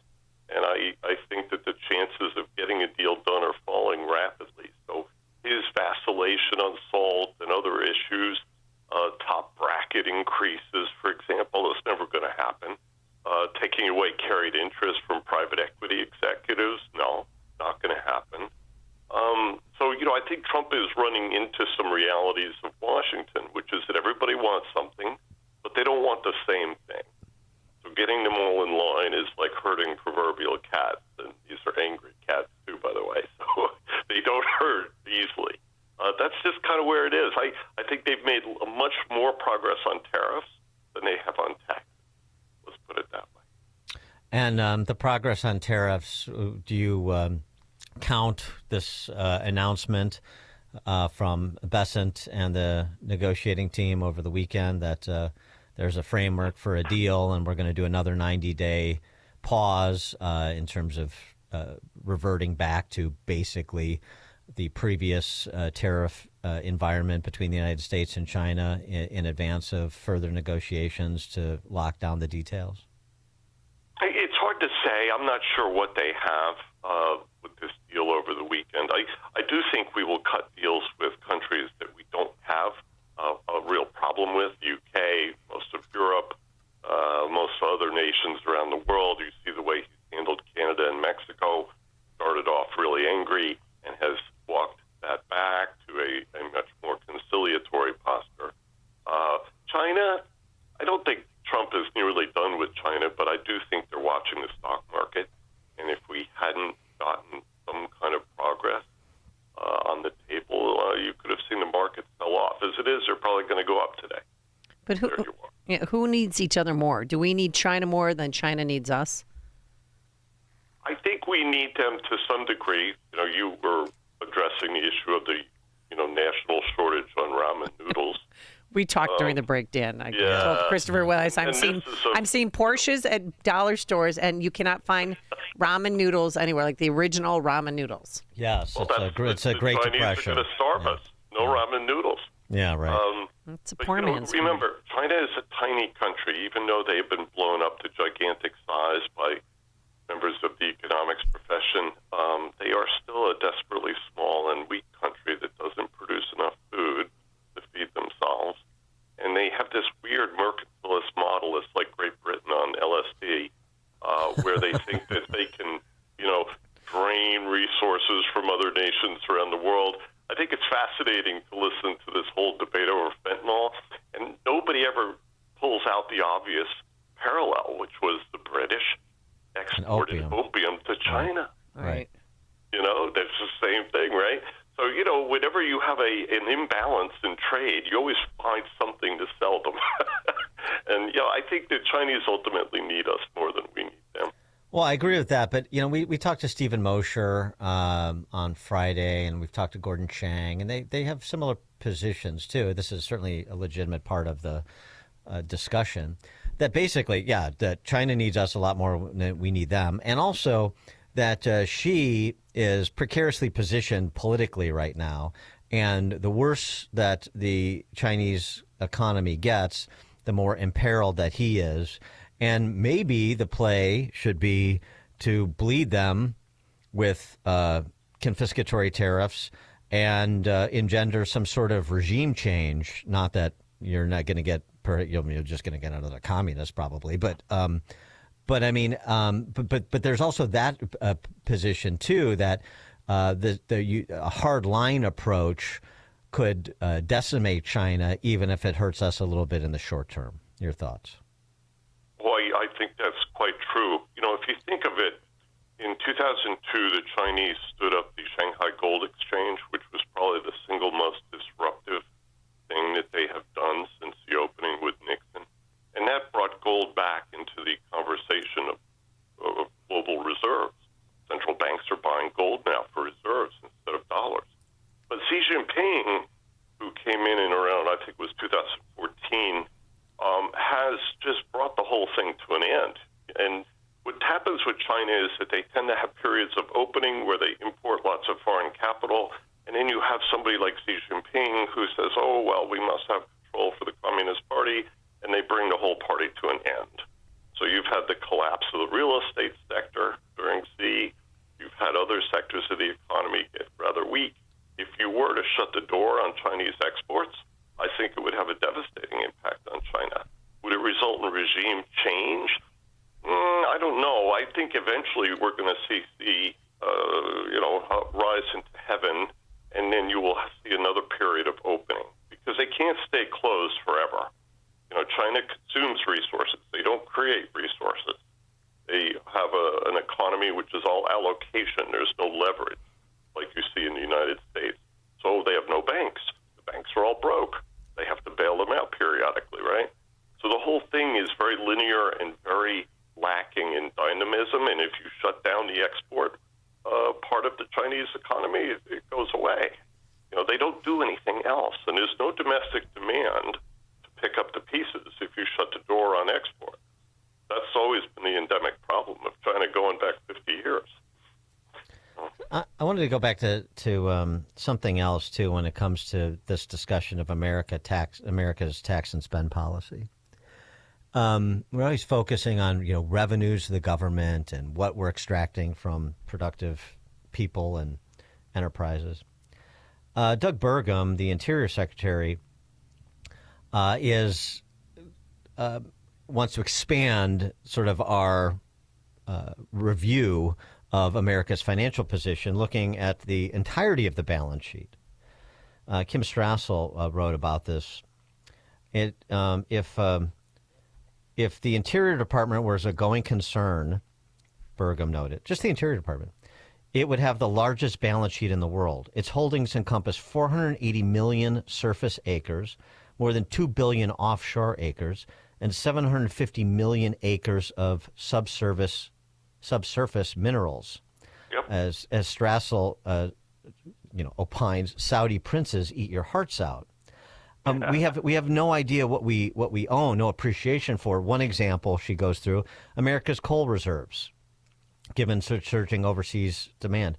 One internal U.S. Geological Survey estimate puts the potential value at $8 trillion, but nobody really knows. Right. And so in addition to drill, baby, drill, she says the mantra should be map, baby, map. Let's get a real understanding of the value of our holdings and then ask the question, Doge style, should the government be possessing all of those assets? Should we be selling off more? That whole concept that we're a lot richer and we could be a lot richer than we are now if we continue to shrink the government in this area, too. Start to think about what holdings the government should retain and what they should not, what should be turned over to private development, things like that, in addition to always just looking at what we can extract from people and watch politicians in D.C. misspend. Well, that's the progressive mantra. They've never run the U.S. government like a business. Oh, my God. The obvious thing, Secretary Besson has been trying to slowly buy back some of the low-coupon securities that were issued during COVID. He should accelerate that. I wrote a piece recently that said, let people buy them in the market at a discount and use them for taxes and tariffs. How about that? We could shave a couple $1 trillion off the federal debt by doing that. And by the way, they don't have to pay interest on it anymore. So, there's many things that if you ran this like a business, like an Elon Musk might, you could have enormous economies in this government. And by the way, you should get rid of those assets. Why are they being held by the U.S. government? Right. There's no productivity there. There's no leverage. Put them into the private sector. Even the ones who want to build homes on federal rangeland, or my friend Ed Pinto at AEI. God bless. Absolutely. Do it. Because it doesn't do anything sitting inside the government. It's not earning the taxpayers any return. Far from it. Chris Whalen, chairman of Whalen Global Advisors, LLC, editor for the Institutional Risk Analyst, and author of Inflated: Money, Debt, and the American Dream, second edition. Chris, thanks as always. Have a great day, guys. Thank you. And he joined us on our turnkey.pro answer line. This is Chicago's Morning Answer. Your show keeps me alive during the week. There's nobody I'd rather listen to between 5 and 9 in the morning than you guys. On AM 560, The Answer.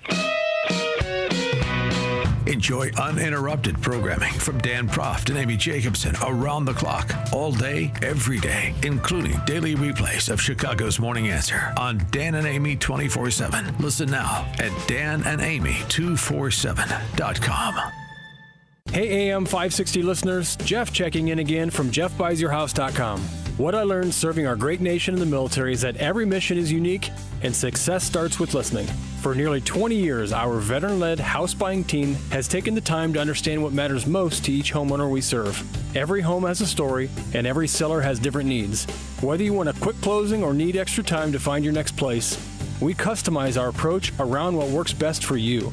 That's how we've earned hundreds of 5-star Google reviews and an A+ rating with the BBB, by putting relationships first. No repairs needed, no cleanout required, and you pick the closing date that works best for your schedule. At jeffbuysyourhouse.com, we're here to help you through the entire transition, not just the transaction. Are you ready to work with a local team that takes the time to understand your home selling needs? Sell your house to the trusted source by calling us today at 630-895-9530. That's 630-895-9530 or jeffbuysyourhouse.com.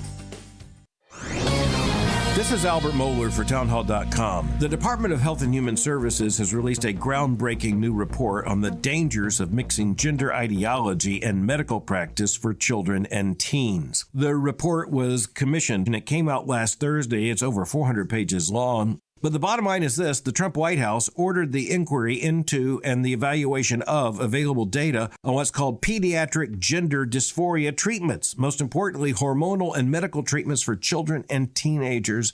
You understand what's at stake. From a Christian perspective, it turns out to be more important in moral terms than the report itself. I want to say that it's very consistent with the affirmation of creation order, what you might call just basic moral sanity. The report is just one more piece underlining what's been clear to so many who've been watching this closely. When it comes to the transgender issue, the basic battle is ideological, not medical. And for the Trump administration's recognition of that, we should be grateful. Salem News Channel is America's fastest growing conservative TV network. It's an absolute crazy day. Home to the largest lineup of free speech champions anywhere, delivering in-depth insight and unapologetic opinion on today's biggest news stories. Americans aren't going to put up with this anymore. SNC brings you the news that matters, told with integrity and clarity. Watch Salem News Channel free 24/7 on your television. Stream now on Samsung TV Plus, channel 1177. Gain insight into building strong marriages and raising godly children with Focus on the Family with Jim Daly each weekday at 11:30 a.m. on our sister station, AM 1160. Hope for your life. AM 560. The Answer.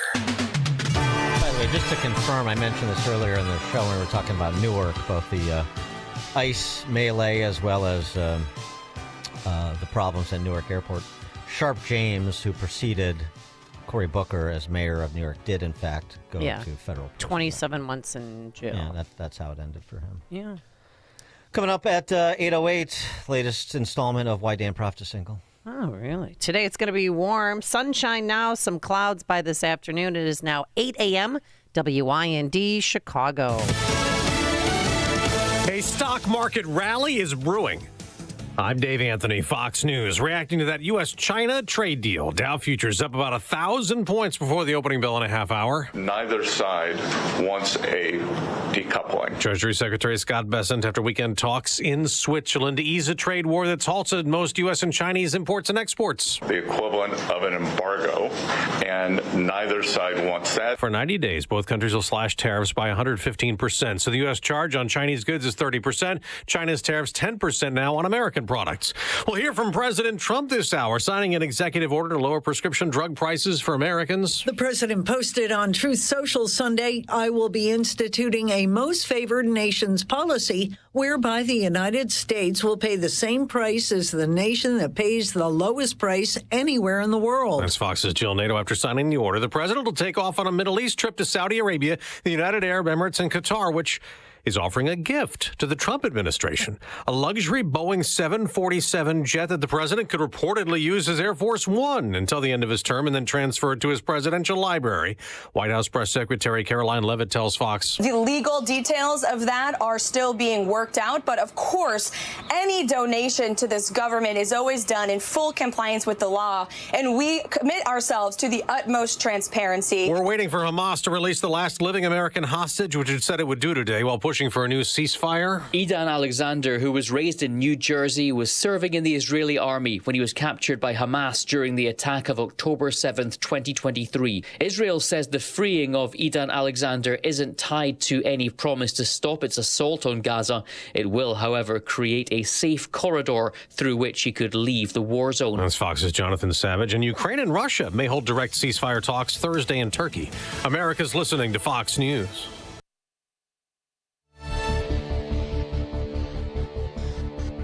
Good morning. It's 58 degrees in Chicago in the AM 560 The Answer Newsroom. I'm Nikki Whaley. An investigation is underway after a man was shot by police on the west side. Authorities say officers responded Saturday night to the 1900 block of North Austin Avenue. As officers were dispersing a large group of people, one offender fled in the opposite direction. Officers were chasing the offender when he turned with a firearm in his hand. One officer shot the offender, leaving him hospitalized in fair condition. A weapon was recovered at the scene, and an officer was taken to an area hospital for observation. One man is dead after being hit by a CTA train in the Logan Square neighborhood. Police officers were called out Saturday night to the 2600 block of North Milwaukee Avenue, where a man stumbled and fell onto the CTA Blue Line tracks as the train was arriving at the station. The victim was hit by the train and pronounced dead at the scene. The train operator was transported to a local hospital for observation. And authorities are investigating a deadly shooting in Downers Grove. Police say two men got into an altercation Saturday night with another man when several shots were fired in the 2100 block of Pretis Drive. One man was shot and sent to the hospital where he died. The people involved knew each other, and apparently no one is in custody at this time. One man's hospitalized after an explosion at a home in unincorporated Cary. It happened yesterday in the 6700 block of Pheasant Trail. The man was found on the ground outside of the home with significant burn injuries. The home was completely destroyed. A check of the roads coming up in 2 minutes on AM 560, The Answer. I'm Jerry Willis, and this is the Fox Business Report. We're seeing a rally on Wall Street ahead of the opening bell on cooling U.S. and China trade tensions following the weekend's talks in Geneva, which resulted in substantial cuts to reciprocal tariffs on both sides. Though the de minimis exemptions, low-value e-commerce packages from China, are still subject to tariffs. Treasury Secretary Scott Bessent says he's likely to meet with China again in the next few weeks to work on a bigger agreement. And Krispy Kreme celebrating the 45th anniversary of Pac-Man with a new donut collection inspired by the iconic game. The food chain is also giving away 45,000 free original glazed donuts May 12th to the 18th at participating stores. The giveaway is during hot light hours, and there's a limit of one per guest per day. That's your Fox Business Report. I'm Lillian Wu, invested in you. For nearly a decade, AM 560 has marked the start of summer with a night of cigar smoking and great conversation. And this year, we've expanded Cigar Night to 2 nights. Wednesday, May 21st at Gobert's Farm in Pingree Grove, and Thursday, May 22nd at Gaelic Park in Oak Forest. Featuring the great Larry Elder, along with AM 560's Dan Proft and Sean Thompson. Tickets are on sale now at 560theanswer.com/cigar. That's 560theanswer.com/cigar. Sponsored by Goldilocks Doors, Locks, and Security. 8 years. It has been 8 years since QC Kinetics has been the nation's leader in non-surgical relief for joint pain. Hi, Amy Jacobson here, and this is remarkable. Using regenerative cell therapy to restore tissue in your achy joints. These are biologic growth factors with robust healing properties, carefully and strategically placed in your joint. Listen, it's a powerful and potent way to give your joints the new life and repairing old tissue. Best part, there's no drugs, no surgery, and no downtime. This is an all-natural option with lasting relief. Imagine doing all the things you enjoyed this summer without joint pain. Here's what I want you to do. Contact my good friends at QC Kinetics and ask for your free consultation. You have nothing to lose. Saturday appointments available. The number to call is 312-809-5955. That's 312-809-5955. 312-809-5955. Progressive presents Employee of the Month. Small Business Edition. Today's recipient from Lucky Larry's Landscaping, Larry! Larry saved his business money with a quick commercial auto quote from Progressive. Does it help he's his own marketing manager, accountant, executive assistant, and never been late? Technically, yes, but saving really put him over the edge. So, Larry, give Larry a round of applause. Be your own Larry. See if you could save in as little as 7 minutes at ProgressiveCommercial.com. Progressive Casualty Insurance Company and Affiliates. Wesley Financial Group is not a law firm. Do you find yourself stuck in a timeshare? Get the real facts about the timeshare industry and your options for cancellation. Chuck McDowell, founder of Wesley Financial Group, has put together a free information guide that reveals the secrets the timeshare industry doesn't want you to know, including the 5 ways to get rid of your timeshare. Call now and get this timeshare cancellation guide absolutely free. Call 800-893-2288. 800-893-2288. 800-893-2288. Come hungry to Scott Tucker Solutions Night at Portillo's, benefiting the Chicago Police Memorial Foundation. Join us Thursday, May 22nd from 5 to 8 p.m. at Portillo's in Niles at 8832 West Dempster Street and use the cashier code Portillos20. The night's bill is on Scott Tucker, and you eating free Portillo's helps support the families of fallen and disabled Chicago police officers and their families via the Chicago Police Memorial Foundation. Enjoy your favorites, hot dogs, Italian beef, and chocolate cake. Scott Tucker is picking up the check, and Portillo's is donating 20% of gross sales to the Chicago Police Memorial Foundation. So bring your appetite to Scott Tucker Solutions Night at Portillo's. It's Thursday, May 22nd from 5 to 8 p.m. at the Portillo's in Niles at 8832 West Dempster Street. And make sure to use the cashier code Portillos20. Eat well and come out and run up Scott Tucker's bill and support the Chicago Police Memorial Foundation. We'll see you there. Investment advisory products and services made available through AE Wealth Management, LLC, a registered investment advisor. From the Team Hopper Traffic Center, I'm Nikki Whaley. On the Edens inbound from Lake Cook to Montrose, 16 minutes. Outbound, 20 minutes. On the Kennedy inbound from Montrose to the Burn interchange, 18 minutes. Outbound, 38 minutes. On the Eisenhower inbound from Wolf to the old post office, about 48 minutes. Outbound, 30 minutes. And on the Stevenson inbound from the Tri-State to Lakeshore Drive, 50 minutes. Outbound, about 25 minutes. On the Dan Ryan inbound from 95th to the Burn interchange, about 25 minutes. Outbound, a little bit slow due to an earlier accident between 47th and 51st. It's about 11 minutes. Chicago's Morning Answer continues next, but now checking your forecast from the National Weather Service.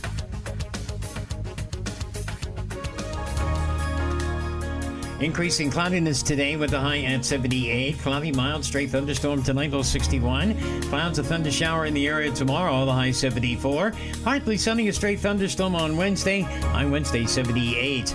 I'm Steve Williams on AM 560. The Answer. Get the latest weather, traffic, and news updates online at 560theanswer.com. This hourly segment is brought to you by Health Quest Radio with Dr. David Kolbaba. Saturday mornings at 11. Visit healthquestradio.com. Now, from the Signature Bank Studios. Time now for another reason why Dan Proft is single. Bring it in, ladies. Bring it in. So I'm sitting having a post-golf cocktail with guys I play golf with on Saturday. Yeah. And one of the guys is talking about his son's wife is pregnant. That would be his daughter-in-law, yes. Right. And his son is trying to figure out what to get her for the push present. I'm sorry. What is a push present, Dan? Funny, because I said exactly the same thing. Never heard that before. What is a push before? present? Yes. I've never heard of it before either. But this was like most of the guys at the table are apparently aware of this thing. The push present, or as I found out doing some research on this because I was so intrigued, it's also called a baby bauble. Okay, once again, what's the baby bauble? The gift that the husband gets for his wife after she delivers the child. Is this a thing? Apparently it is. 312-642-5600, turnkey.pro answer line. I'd love to hear from any women who have received a push present or men who have gotten their wives or girlfriends a push present or a baby bauble, if you prefer. So you're not familiar with this. You didn't get a push present when you had Peyton and Eli. No. Push presents, plural. Yeah. No, that was not a thing back then. And then also going like the baby moon, they call it. And I met a couple this weekend that was on their baby moon. That's what you do before the baby's born, to take time for yourselves and to get that much-needed sleep. That's something else I've never heard before, a baby moon. Oh, really? Yeah. So it's a honeymoon, but it's before you have the kid. It's Right. not after you have the kid, then you get away. Right. No, it's the baby moon. And then I met a group of ladies that were like, we spent Mother's Day away from our kids. We're having a girls' weekend. This strikes me as like some sort of invention of big jewelry or something that they've come up with this push button. I seriously had never heard of it before, but I'd seemed like I was the odd man out among the group. Mm-hmm. And they were talking about like, what do you get? Well, down here because people have money. Oh, you got to get like a diamond tennis bracelet, or you have to take her to Paris or something like that. What? What? Yeah. A diamond tennis bracelet? Yeah. For having a baby? My suggestion Maybe I should open up my shop again, Dan. Well, that's so gross. And why did I say that? Yeah. Not my decision. Shop's closed. Well, I mean, Moose out front should have told you.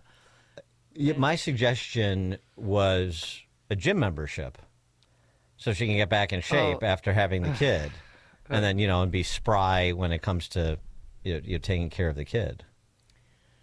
312-642-5600 turnkey.pro answer line. That is why you're single right there. You never give a woman workout videos or workout DVDs and workout outfits. Well, but it's because that's implying like, here you go, honey. Here's an outfit and here's a routine. So go do it. Well, but I mean, You're this fat. is like, well, it's after you have the child, and so this is like trying to encourage. You want to get back in shape, and it's not anything of your doing. It's just the natural course of the business of childbearing. But so it's But some women don't get fat at all. I remember I worked with a woman in Tucson. Skinny little thing. I never even knew she was pregnant. Next thing you know, she's out on maternity leave. We're like, maternity leave? She was pregnant? She hit it very well. And then other people, have triplets or twins and they're bounced back like that. I didn't bounce back. I was at Lane Bryant. Well, shopping. To my point, I thought that's a very practical gift. You want to give a gift where there's something in it for her. Meaning, if you're going to give a gym membership, you want it to be a country club so that they have childcare there on the premise. Something so in you it could for go her. relax every hour. How about once an hour. longevity because you're in good physical condition? Oh, damn. That's the gift that keeps on giving. Jordan in Antioch, you're on Chicago's Morning Answer. Good morning. Yeah, I didn't know there was a name for it, but when my son was born 18 years ago, I stopped on the way home, and the next morning when I got to the hospital, I bought her 2-carat diamond earrings just so that she'd have something to wear for the pictures and look pretty. I don't know, maybe just being a husband. Might have been just, I'm now thinking about it, listening to you guys, maybe subliminally in my subconscious, I was softening the blow for when I asked if she was going to be getting back into the shape that she was. I don't know. Maybe there's something to that, but maybe I thought I was doing the right thing, but really doing, now I think about it, maybe I was in the wrong. But either way, she got 2 carats of diamond earrings out of it, so, and a kid, and me. So yeah, the blessings just abound her. Exactly. There's just multiple blessings there. Oh, Thanks for the call, Jordan. Lots of text messages. Dan and Amy, a push present sounds like another term for participation trophy. I got a text, 630. It's a thing. 28 years ago, I got her a tennis bracelet. The presents tend to go down in value with every subsequent child. Well, sure, there's diminishing marginal returns. You to get one kids. every time you have a kid? Yeah, it's a push present. So for birthing a child. So one child, one push present. Another child, another push present. Or a and so baby on and so boobala, forth. or what did you call it? A baby booble? bobble. Baby bobble. It's not me. This is not my terminology. I can guarantee you. Text message, the baby is the present. What is wrong with people? Okay. It's this conspicuous consumption, Marxist materialism. I'm just not on board with it. I mean, it's baffling to me that it's a thing. I never heard of it, and I'm surprised you didn't because it seemed like something that popped up recently. But no, I'm looking online, and like 34% of women have received a push present. It's a recent survey, so it's a thing. Dan and Amy, I'm 55. I delivered 3 kids naturally, no meds, no epidural. Never got a push present. The children are the gift! ! Oh, another guy. I bought a spa day at Mario Tricosi for her.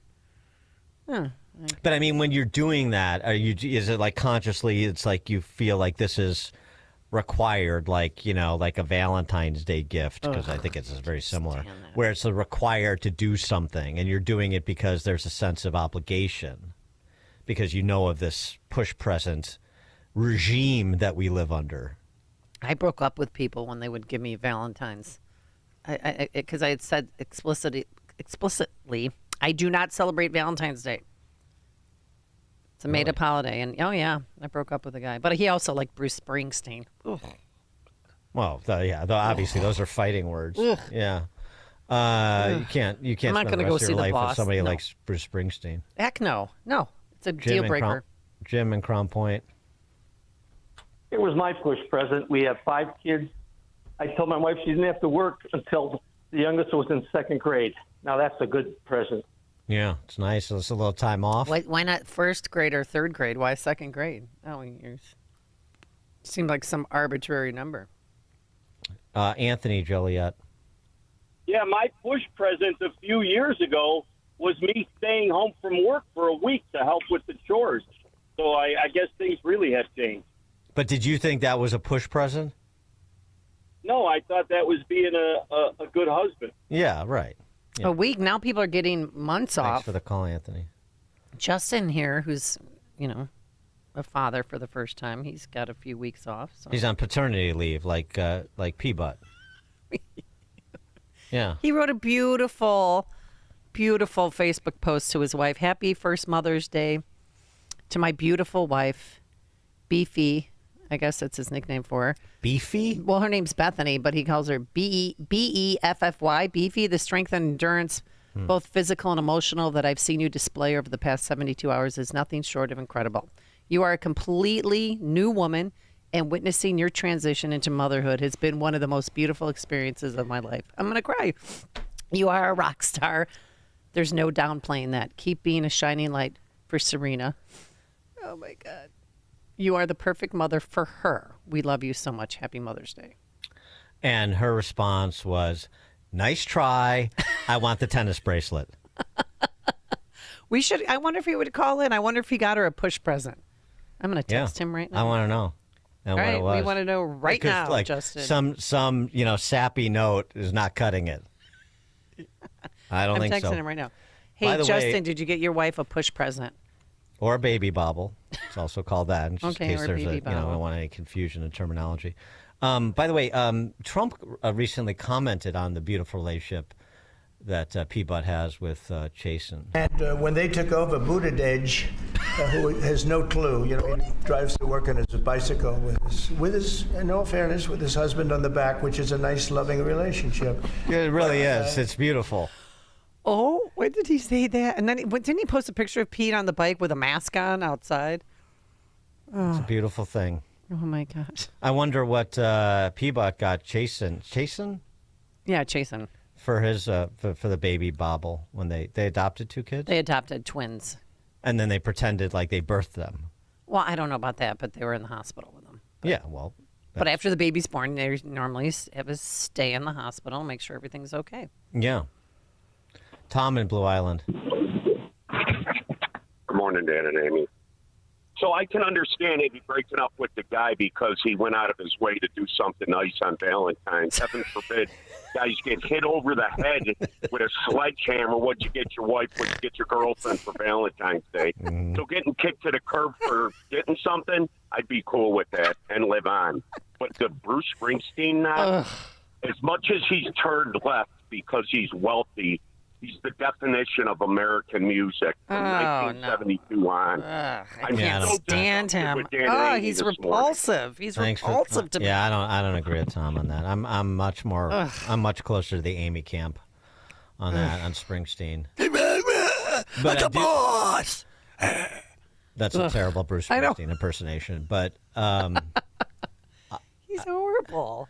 But the whole idea, but the thing that Tom misses, which I know, and it's another reason why I'm single, is it's not he went out of his way to do something nice. He was instructed not to do it. If you're instructed not to do something and you do it, then you draw the ire of the distaff side, including one Amy Jacobson, clearly. And it's it's a red line, and she mans that red line. Mm-hmm. Ralph and Rantoul. Yeah, good morning. Amy, just I think Beffy probably doesn't call her Beefy, probably calls her Beffy.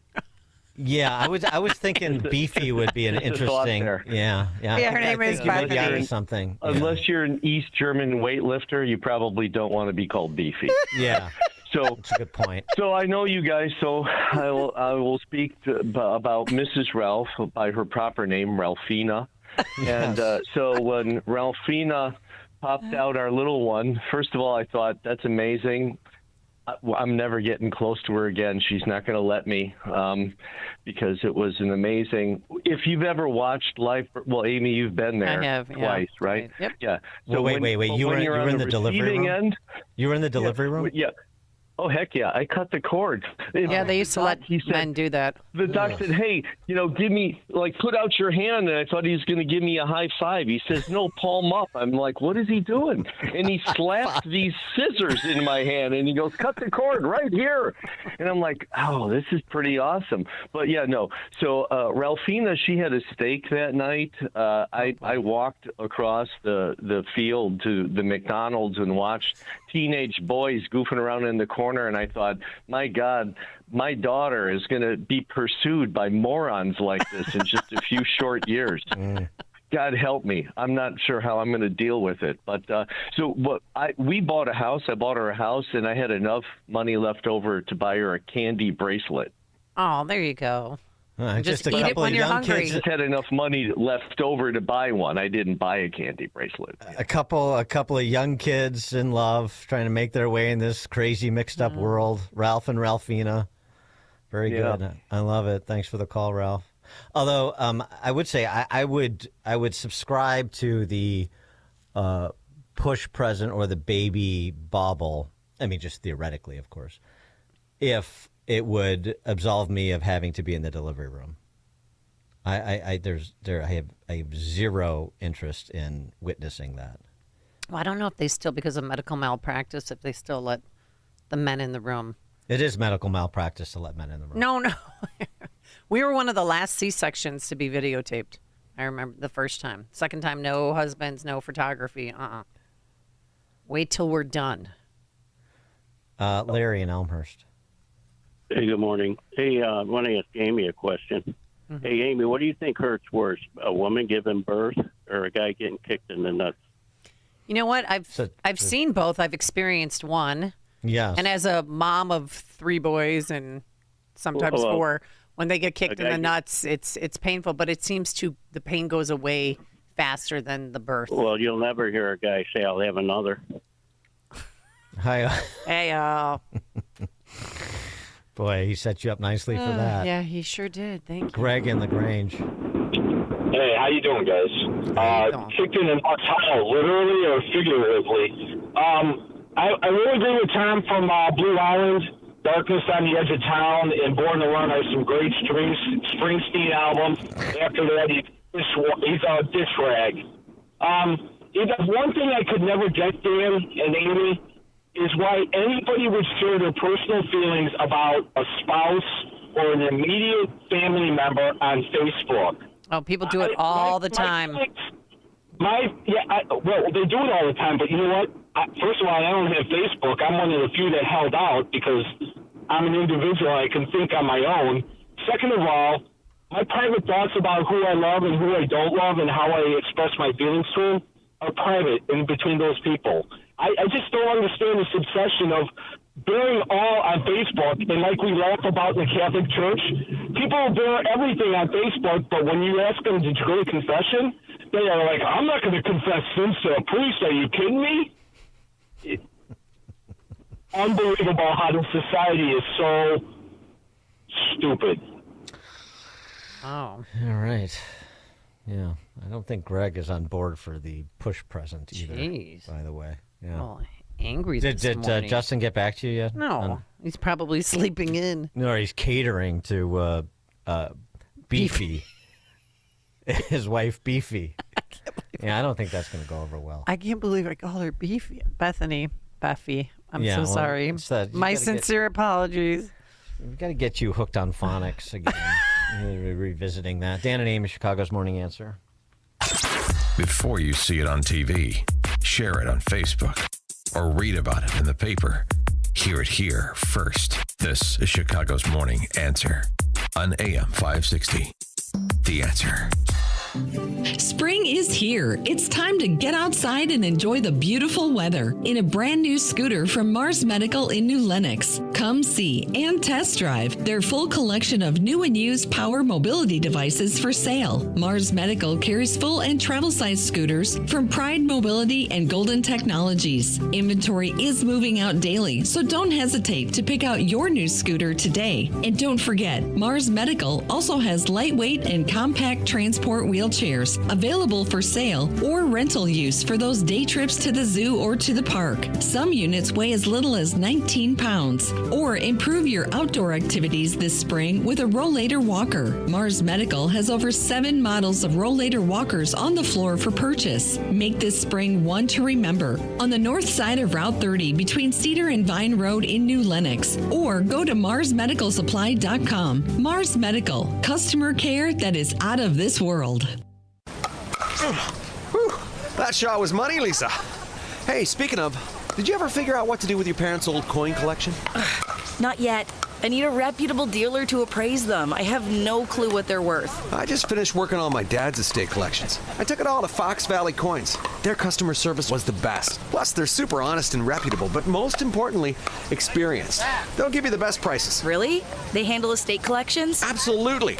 Buying, selling, appraising, they do it all. It was quick and simple, and we maintained our privacy. Fox Valley Coins made the whole process easy. That's exactly what I need. Are they local? Right in Naperville. They have an easy website to remember. FoxValleyCoins.com. Perfect. Now let's see if you can return this shot. Whether buying or selling or just want valuation, Fox Valley Coins is your trusted gold and silver dealer. Visit Fox Valley Coins, 1 light north of I-88 on Route 59 at the Naperville-Warrenville border. FoxValleyCoins.com. Family-owned integrity since 1981. Hey, Amy Jacobson here, and OMG, I was absolutely speechless when I saw my new garage floor. Level 10 Coatings did such an amazing job, and now my garage floor shines. Level 10 Coatings specializes in expert garage floor coatings for both residential and commercial spaces. Their floors are durable, easy to maintain, and best of all, done in just one day. Hey, if you've been thinking about upgrading your garage floor with that shiny new showroom look, please call my good friends at Level 10 Coatings at 855-510-2628 or book your free consultation online at level10coatings.com. And here's a bonus. Mention me, Amy Jacobson, and you'll get $500 off your project. Call 855-510-2628 or visit level10coatings.com today or call 855-510-2628. Some big news. Iran is threatening to wipe Israel off the map and destroy America. Now, UN inspectors say Iran is close to getting nuclear weapons, just weeks away. But President Trump vows he won't let them. He's even moved 2 aircraft carriers to the area. This is a big story, and Newsmax's Rob Finnerty is covering it all this week and exposing the real threat. Tune in at 8 p.m. Eastern tonight for Rob's series Stop Iran and find out Trump's secret plan to fix this. Watch Finnerty on Newsmax on all major cable systems. President Trump says he watches Newsmax all the time. You should too. So download the free Newsmax app on your smartphone and sign up for Newsmax Plus to watch us anytime, anywhere. Millions are making the switch to Newsmax because it's real news for real people. AM 560, The I love our listeners. This one coming from Minnesota. Dan and Amy, a push present should be that he won't ask her for sex for the next 3 months. Oh, I think I lost you on that one. Quinn, Quinn, our other producer, yeah. I mean, he's got a kid, and I wonder, One of the things you could do too is like this push present, like get her something that you want. So like I could see like Quinn getting like Buddy Guy to sign a guitar. Oh, and I see. Present that as a push present, but it's actually something he wanted. Right. I see what you did Yeah, there. I don't know. We got Okay. to find out if Quinn got a push present or even knows what that is. Right. Surveying people a little bit younger than myself. All right. Coming up on Chicago's Morning Answer. At 8:38, since we're talking so much about safety in the skies these days, particularly after the incidents at Newark, how about the security aspect of aviation safety? We'll discuss both at 8:38. And later, hopefully, we'll get to it. Pope Leo's older brother is hysterical. But now let's head into that newsroom. Here's Nikki Whalen. It's 58 degrees in Chicago in the AM 560 The Answer Newsroom. I'm Nikki Whaley. A 90-day pause on tariffs has been agreed to by the U.S. and China in a bid to ease the Trump administration's trade war. Ross Cullen reports on the results of the weekend talks between the two sides in Switzerland. As well as the 3-month pause on tariffs being introduced, both sides will move their import taxes down by 115%, meaning the US would reduce its planned tariffs on China from 145%. China said the talks were in-depth and candid, while the US representative, Treasury Secretary Scott Bessent, said he thinks both sides want more balanced trade and that the two nations are committed to achieving that. Stock markets in Europe rallied on Monday after the news of the agreement. Ross Cullen, Paris. Memorial Day is set aside as a time to honor those men and women who gave their lives serving their country in the military. It's also a good time for a long weekend getaway.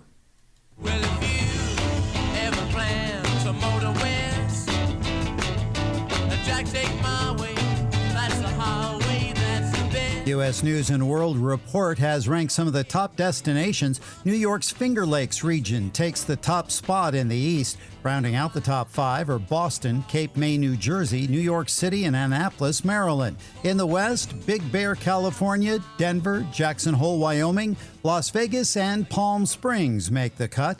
It will be 107 in Palm Springs heading into the holiday. I'm Michael Kastner.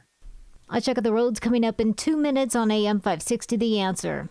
For nearly a decade, AM 560 has marked the start of summer with a night of cigar smoking and great conversation. And this year, we've expanded Cigar Night to 2 nights. Wednesday, May 21st at Gobert's Farm in Pingree Grove, and Thursday, May 22nd at Gaelic Park in Oak Forest. Featuring the great Larry Elder, along with AM 560's Dan Proft and Sean Thompson. Tickets are on sale now at 560theanswer.com/cigar. That's 560theanswer.com/cigar. Sponsored by Air Right Heating and Cooling. Hey folks, I just can't help thinking of our stress levels. And high blood pressure is the #1 key risk factor for mortality. In fact, 1 in 2 Americans walking around have high blood pressure. That's a ticking time bomb. But thankfully, it's never been easier to take control of your blood pressure. With 120 Life, a truly remarkable natural juice blend that can actually help you lower your blood pressure without the side effects of taking pills every day.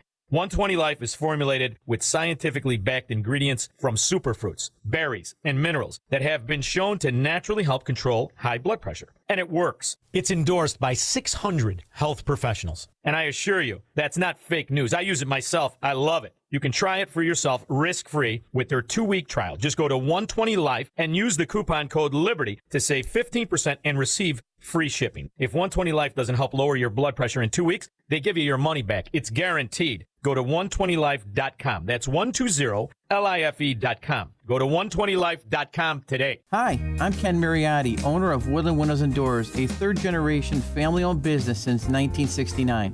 We know you're bombarded by choices when shopping for new windows or doors, so we're inviting you to experience the Woodland difference. For decades, we have been transforming living spaces with Marvin Windows, a 5th-generation family business. Marvin replacement windows have been known to increase the warmth of your cold rooms by 10 degrees. Think about that, 10 degrees warmer. When you welcome Woodland into your home, you will get a product expert to transform your living spaces full-time, dedicated professional installers that you can trust in your home, along with the best products like Marvin. These are the reasons we're proud of our 5-star reviews and family legacy. No gimmicks, no pressure, and upfront pricing are why Woodland Windows and Doors is your trusted window and door expert in Chicagoland. Visit woodlandwindows.com to book your free in-home expert consultation. That's woodlandwindows.com, or stop by our showroom at the corner of Lake and Geary in Roselle. This hourly segment is brought to you by In the Know with Wealth Management Group, hosted by Craig and Leslie Bolano Sunday mornings at 10. Learn more at investwithwmg.com. From the Team Hochberg Traffic Center, I'm Nikki Whaley. On the Edens inbound from Lake Cook to Montrose, 17 minutes, outbound 21 minutes.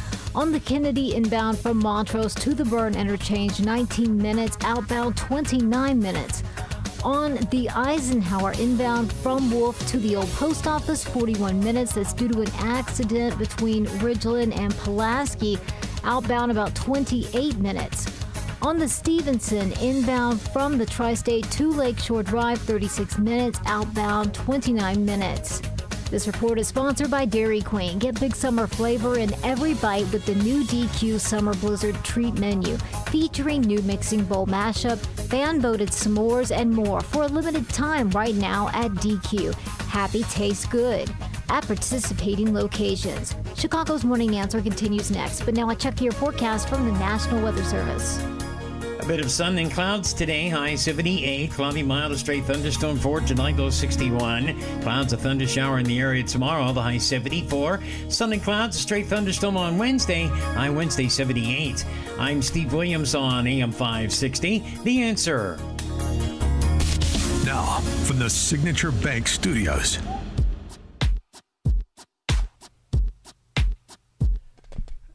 All right, Dan, just so you know, Quinn did not give a push present, but he did go on a baby moon.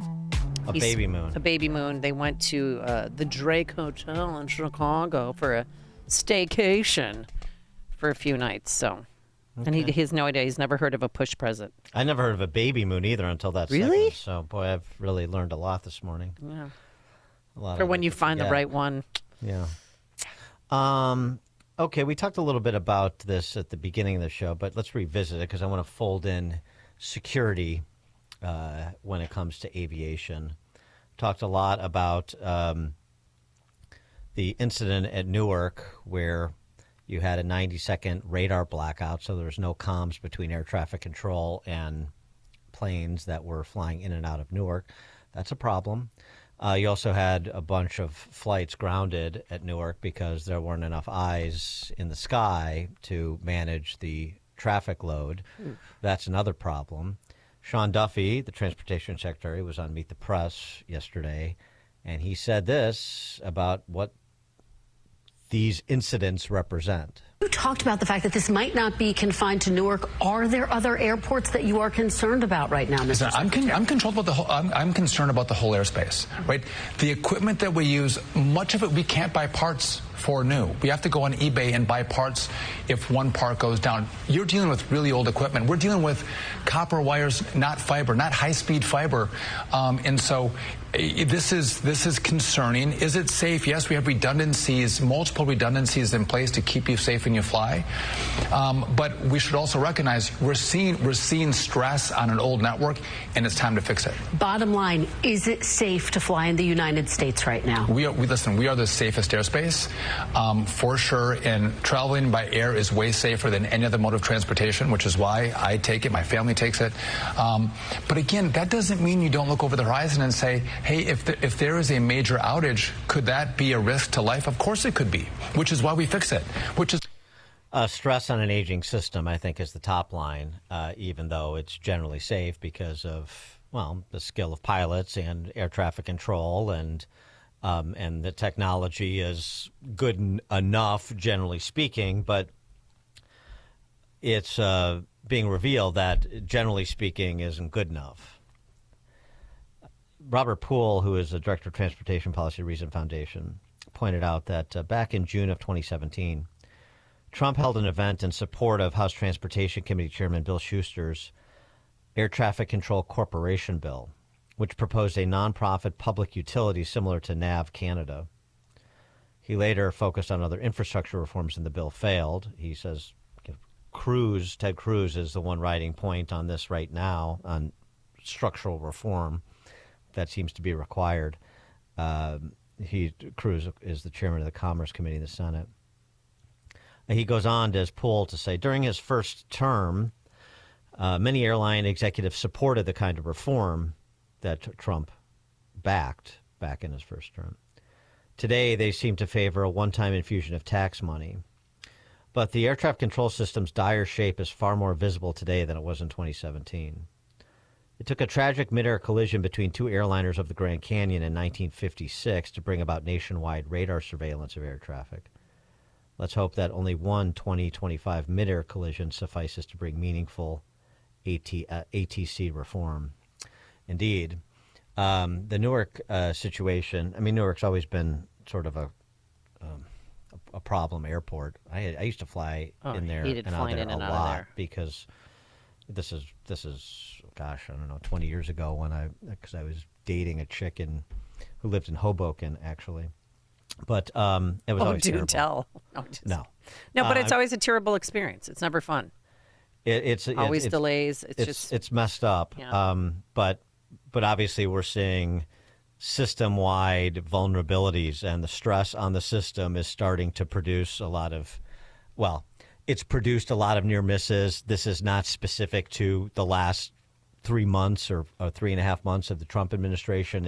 It was the previous administration, and this is the point. This is actually 3 decades plus in the making, but Trump is there now, and we expect him and House and Senate Republicans to do something about it. Again, the one-time infusion of cash, that's what we've been doing for 30 years. Right. It's not like the FAA's budget has decreased. No, it's increased. It's increased substantially more than inflation. And what do we have to show for it? All of the talk about making these system investments, and nobody ever got around to doing it, which is unfortunately a story that repeats itself throughout the federal government. But I wanted to fold in something else, too. Since we're on the topic of aviation policy, aviation safety, what about on the security side?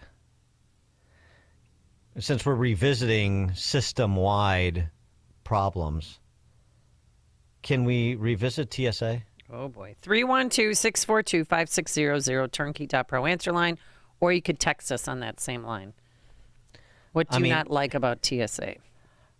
Or what do you want to revisit, I should say? All of it. Okay. The federalization of airport security. I don't like that. I didn't like it. That was W post 9/11, of course. Didn't like it. All of the problems that were predicted came to pass. And part of this is because it's a cookie cutter approach.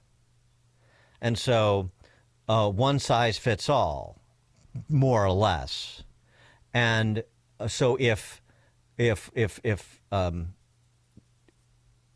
decision is made by the central planner that we're going to continue having to take your shoes off, or we're going to continue to just randomly select 1 out of every 5 travelers for extra for an extra search, regardless if it's of a 2-year-old or a 92-year-old, as opposed to, say, maybe a 25 to 45-year-old that's acting suspiciously, male, then that's a problem. But the problem becomes system-wide because everybody is compelled to do it. That's the edict, as opposed to airports where security is localized. And you say, well, that may make sense to whatever. In Atlanta, if Atlanta wants to do that, it's fine. But at O'Hare, we're going to follow the Israeli model.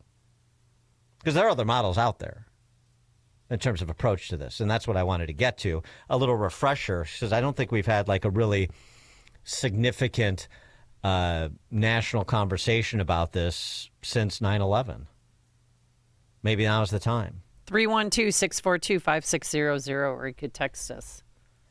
Quickly, there is a former IDF officer named Arik Arad, former Israeli defense officer, who is credited with designing El Al's security program. This is the Israeli airliner. Arad was so good at his job, he also designed security protocols for Israel shopping malls. Wow. There's never been a successful terrorist attack on either. What they did and what we didn't do. Security personnel in Israel rely not only on observation, but have developed a talent for spotting when something doesn't feel right. The United States, that may be considered profiling. It certainly would be to some politicians, which is the problem. The TSA tends to have a routine of randomly selecting people, for example, regardless of whether the person, as I said, 20-something man, 5-year-old child, 82-year-old grandmother. What is bizarre is that a grandmother may be searched in favor of a male who fits the profile of your typical suicide bomber. In Israel, they use a profile method, allowing for systemic analysis and understanding of unique characteristics and behaviors that involves constant observation. In the United States, security looks for finding the instrument of the terrorist, while Israel focuses on finding the bad guy. Right there. In summary, perfect distinction, explanation of the distinction. Very much like how we do public policy, at least if the left was concerned with public safety domestically. Always focus on the instrumentality of evil rather than the perpetrator of it. For example, a security agent would focus on, for example, 2 passengers meeting in an airport together and splitting up into 2 different security lines for the same flight, or an exceedingly nervous passenger.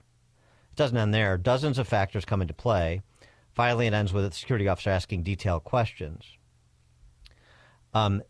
This is a real-world anecdote.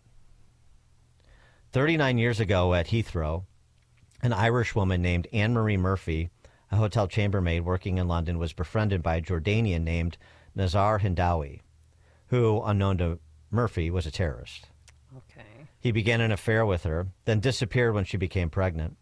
Several months later, he returned, claiming he wanted to marry her in the Holy Land. Hindawi told Murphy she needed to catch the next LL flight to his home country. Hindawi handed Murphy a small bag and assured her that she did not need to pack, that his family would have everything she needed when she arrived. He told her he could not make the flight, but would catch the next one. He dropped her off at Heathrow. British security allowed Murphy through with no problems. For LL, however, they provided additional security above what the host nation's airport does. In Murphy's case, her carry-on passed through X-ray. When LL's security questioned her, she answered 2 questions that caught the security personnel's attention. So he decided to investigate further. After questioning Murphy, the agent decided something was off, so he opened her bag and inside found 3.3 pounds of Semtex, a pliable, odorless explosive that had never been used in such a manner. He also found a handheld calculator with a tiny explosive device inside, armed with an altimeter fuse. So once the plane reached a certain altitude, the altimeter would trigger the smaller explosion, incapable of destroying the plane. It would, however, trigger a sympathetic explosion of the Semtex, destroying the aircraft. How was the security agent triggered? Because this wouldn't fit the quote unquote profile, like they're always, we're going to profile people based on race and this and that. No, based on behavior. The security agent was triggered, according as the story goes, because Murphy, who, as said, visibly pregnant, told him she would be gone for weeks, but she was only carrying a small carry-on bag, which led him to decide a more thorough search warrant was warranted, and he saved 375 lives. Wow. So, and then you know how government is with the inertia of government. Once you start doing something, you just continue doing it in perpetuity, the proverbial security theater, even if it really doesn't have any impact on safety other than the psyche of passengers. I feel safer because you have to take your laptop out of your bag, or you have to put your shoes in a tray. But are you, if you're not doing this sort of observational work that LL does? Let's revisit the whole thing while we're revisiting the technological infrastructure of managing the airspace. Kathy and Joliet. Hey, Dan. Hi, Amy. Dan and Amy, I've been listening to you guys. Dan, especially you, since you were with Don Roma. So I'm getting old. I'm getting a little chubby. And I just Arizona. Dan will give you a workout outfit and some video for it. So No, membership. Membership, yes. And guess what? I did join the gym a few weeks ago. Yeah. Great. Wonderful. But anyway, I had lower abdominal surgery a few years ago, and there is a little extra fat down there. I'm just going to call it what it is. And I went to Arizona. I went through TSA, no problem. Go right through in Chicago. Coming back from Arizona, I have to go through TSA again to board my plane back to Chicago. Young girl, step forward, please. It's out of that capsule, and I did, and she's snapping gloves on, and like different gloves. And I said, everything okay? She goes, yes, we just have to, blah, blah, blah. And I said, whoa, wait a minute. She yells out, uncooperative. I'm like, I'm 70 years old, and I get wheeled to them in a wheelchair. And they get me out of the wheelchair, to go through the whole thing. 4 men and 1 very obese woman, all with black security gloves on. She's giving me her spiel. They're going to pat me down in my groin, genitalia, buttocks area. And if I would just spread my legs a little bit, we would be with it. I said, excuse me? We can provide a private room if you'd rather have that. I thought, oh, yeah, I'm going in there with 4 men, another woman. Everything is questionable. I was so on fire. I swear to God, I could have drank a half a gallon of vodka when I got on that airplane. I have never been so humiliated in my whole life. I've been flying since I was 12 years old. And for this to happen in TSA so nonchalantly, so unreasonable, nothing happened to me in Chicago. They waved me right through. I've never, ever had this happen. They need to be reined in. I immediately wrote a letter to TSA, got a lovely, cheerful response. It will be addressed at the local level at Sky Harbor, blah, blah, blah. I'm not done. Guess what? I'm not done letter writing because they need to get reined in. They're horrible people. I called them all bullies when I got back in the wheelchair, and I pointed my finger at all 4 of those men standing there with their arms folded. I said, you're a bully, you're a bully, you're a bully, and you're a bully, and you're the worst of the lot to the chubby leader of the pack. I was off the hook. Yeah, that's terrible. That's terrible. It was horrible. It was horrible for no reason whatsoever. Right. No reason whatsoever. What? I'm going to a wheelchair. I'm kind of chubby. I'm going to smuggle in what? Well, I mean, thanks for the call, Kathy. I'm sorry that happened to you, but that's sort of the point of the piece that I was referencing is like you're looking. This is not indiscriminate, random, is because you're looking at behavior. It's observational. It's intel gathering. It's using, well considered training in terms of making assessments. That's what LL does because this was designed, and what TSA does is generally mindless, but it's also the mindlessness of policies at the macro level, which is why I think that security should be decentralized and maybe even, frankly, left more up to the airlines than the airports. Who has the most incentive to protect passengers? I mean, they both do, but you understand what I'm saying. Combination of the two. Andy, Dallas, Texas. I fly about every 10 days. Have been doing that for the past 5 years. So I'm on airplanes a lot. I'm in airports a lot. As far as the safety aspect, honestly, every time I get on a plane or get off a plane, I'm like, thank you, Jesus. That's unbelievable that I was able to get in this metal tube and get to where I wanted to go safely. But as far as the security aspect, for a society that's so abhorrent about stop and frisk, why do I have to get molested every time I get on a plane? I have a titanium hip implant, so I have to go through the full body scan every time I get on. I have TSA, I have pre-check, I have clear, And every single time, these guys are patting me down, and it's completely performative. Yeah. It's just going through the motions. It's not accomplishing what the goal is. Thanks for the call, Andy. Yeah, well, I mean, and we documented the stories about how many instruments that are illicit to take on a plane actually get through TSA while they're busy doing these performative or unnecessarily invasive, indiscriminate searches and so forth. I mean, I've never really had a problem. I can say so. I mean, it's not like I don't have any personal vendetta. I just don't think this makes any sense, particularly when you compare it to something like what that Israeli airliner does in terms of security, their approach to security. Nancy, Northbrook.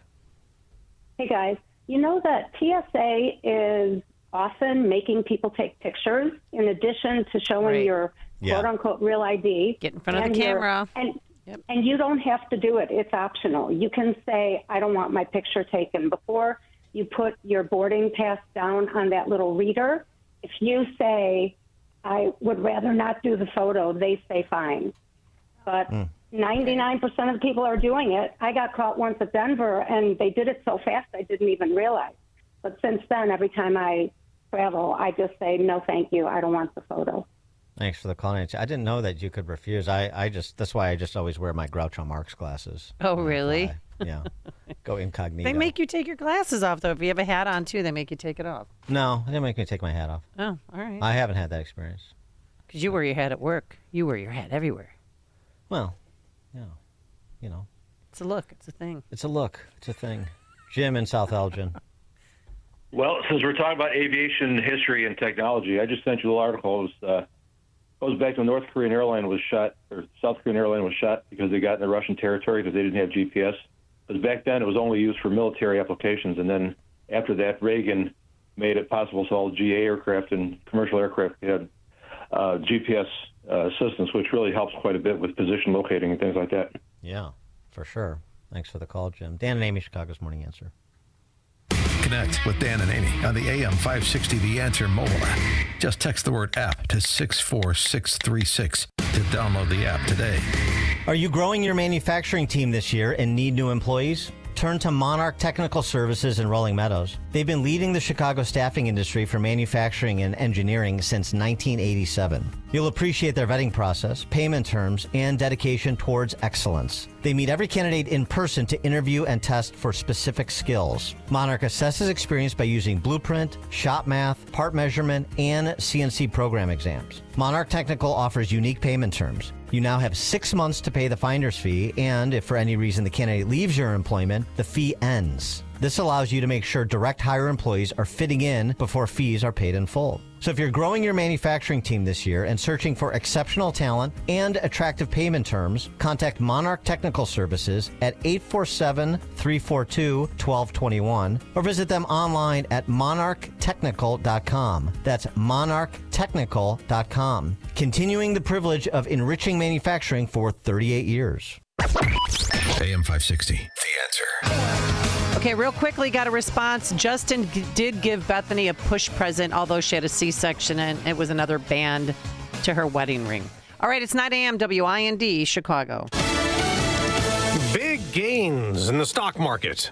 I'm Dave Anthony, Fox News. A big surge after a U.S.-China trade deal. The Dow is up almost 1,000 points after an agreement slashes the high tariffs that halted most trade. President Trump said minutes ago, we're not looking to hurt China. China was being hurt very badly. They were closing up factories. They were having a lot of unrest. And they were very happy to be able to do something with us. The U.S. will cut the charge on Chinese imports from 145% to 30%. China's tariffs on American goods will drop from 125% to 10%. Before taking off on a Middle East trip, the president's going to sign an executive order to lower drug prices. Fox's Alexandria Hoff reports from the White House. Prescription drug prices will be slashed by 59%. Currently, Americans pay about 3 times more for the same medication as compared to other high-income nations. Now, Reuters reports that drug makers expect the focus to be on the Medicare insurance program. President Trump stated that he will be instituting a most favored nations policy to achieve the price reduction. Israel's getting ready to get a soldier back next hour. That's when we expect Hamas to hand over Idan Alexander, who's also the last living American hostage still held captive after the 2023 terror attack that triggered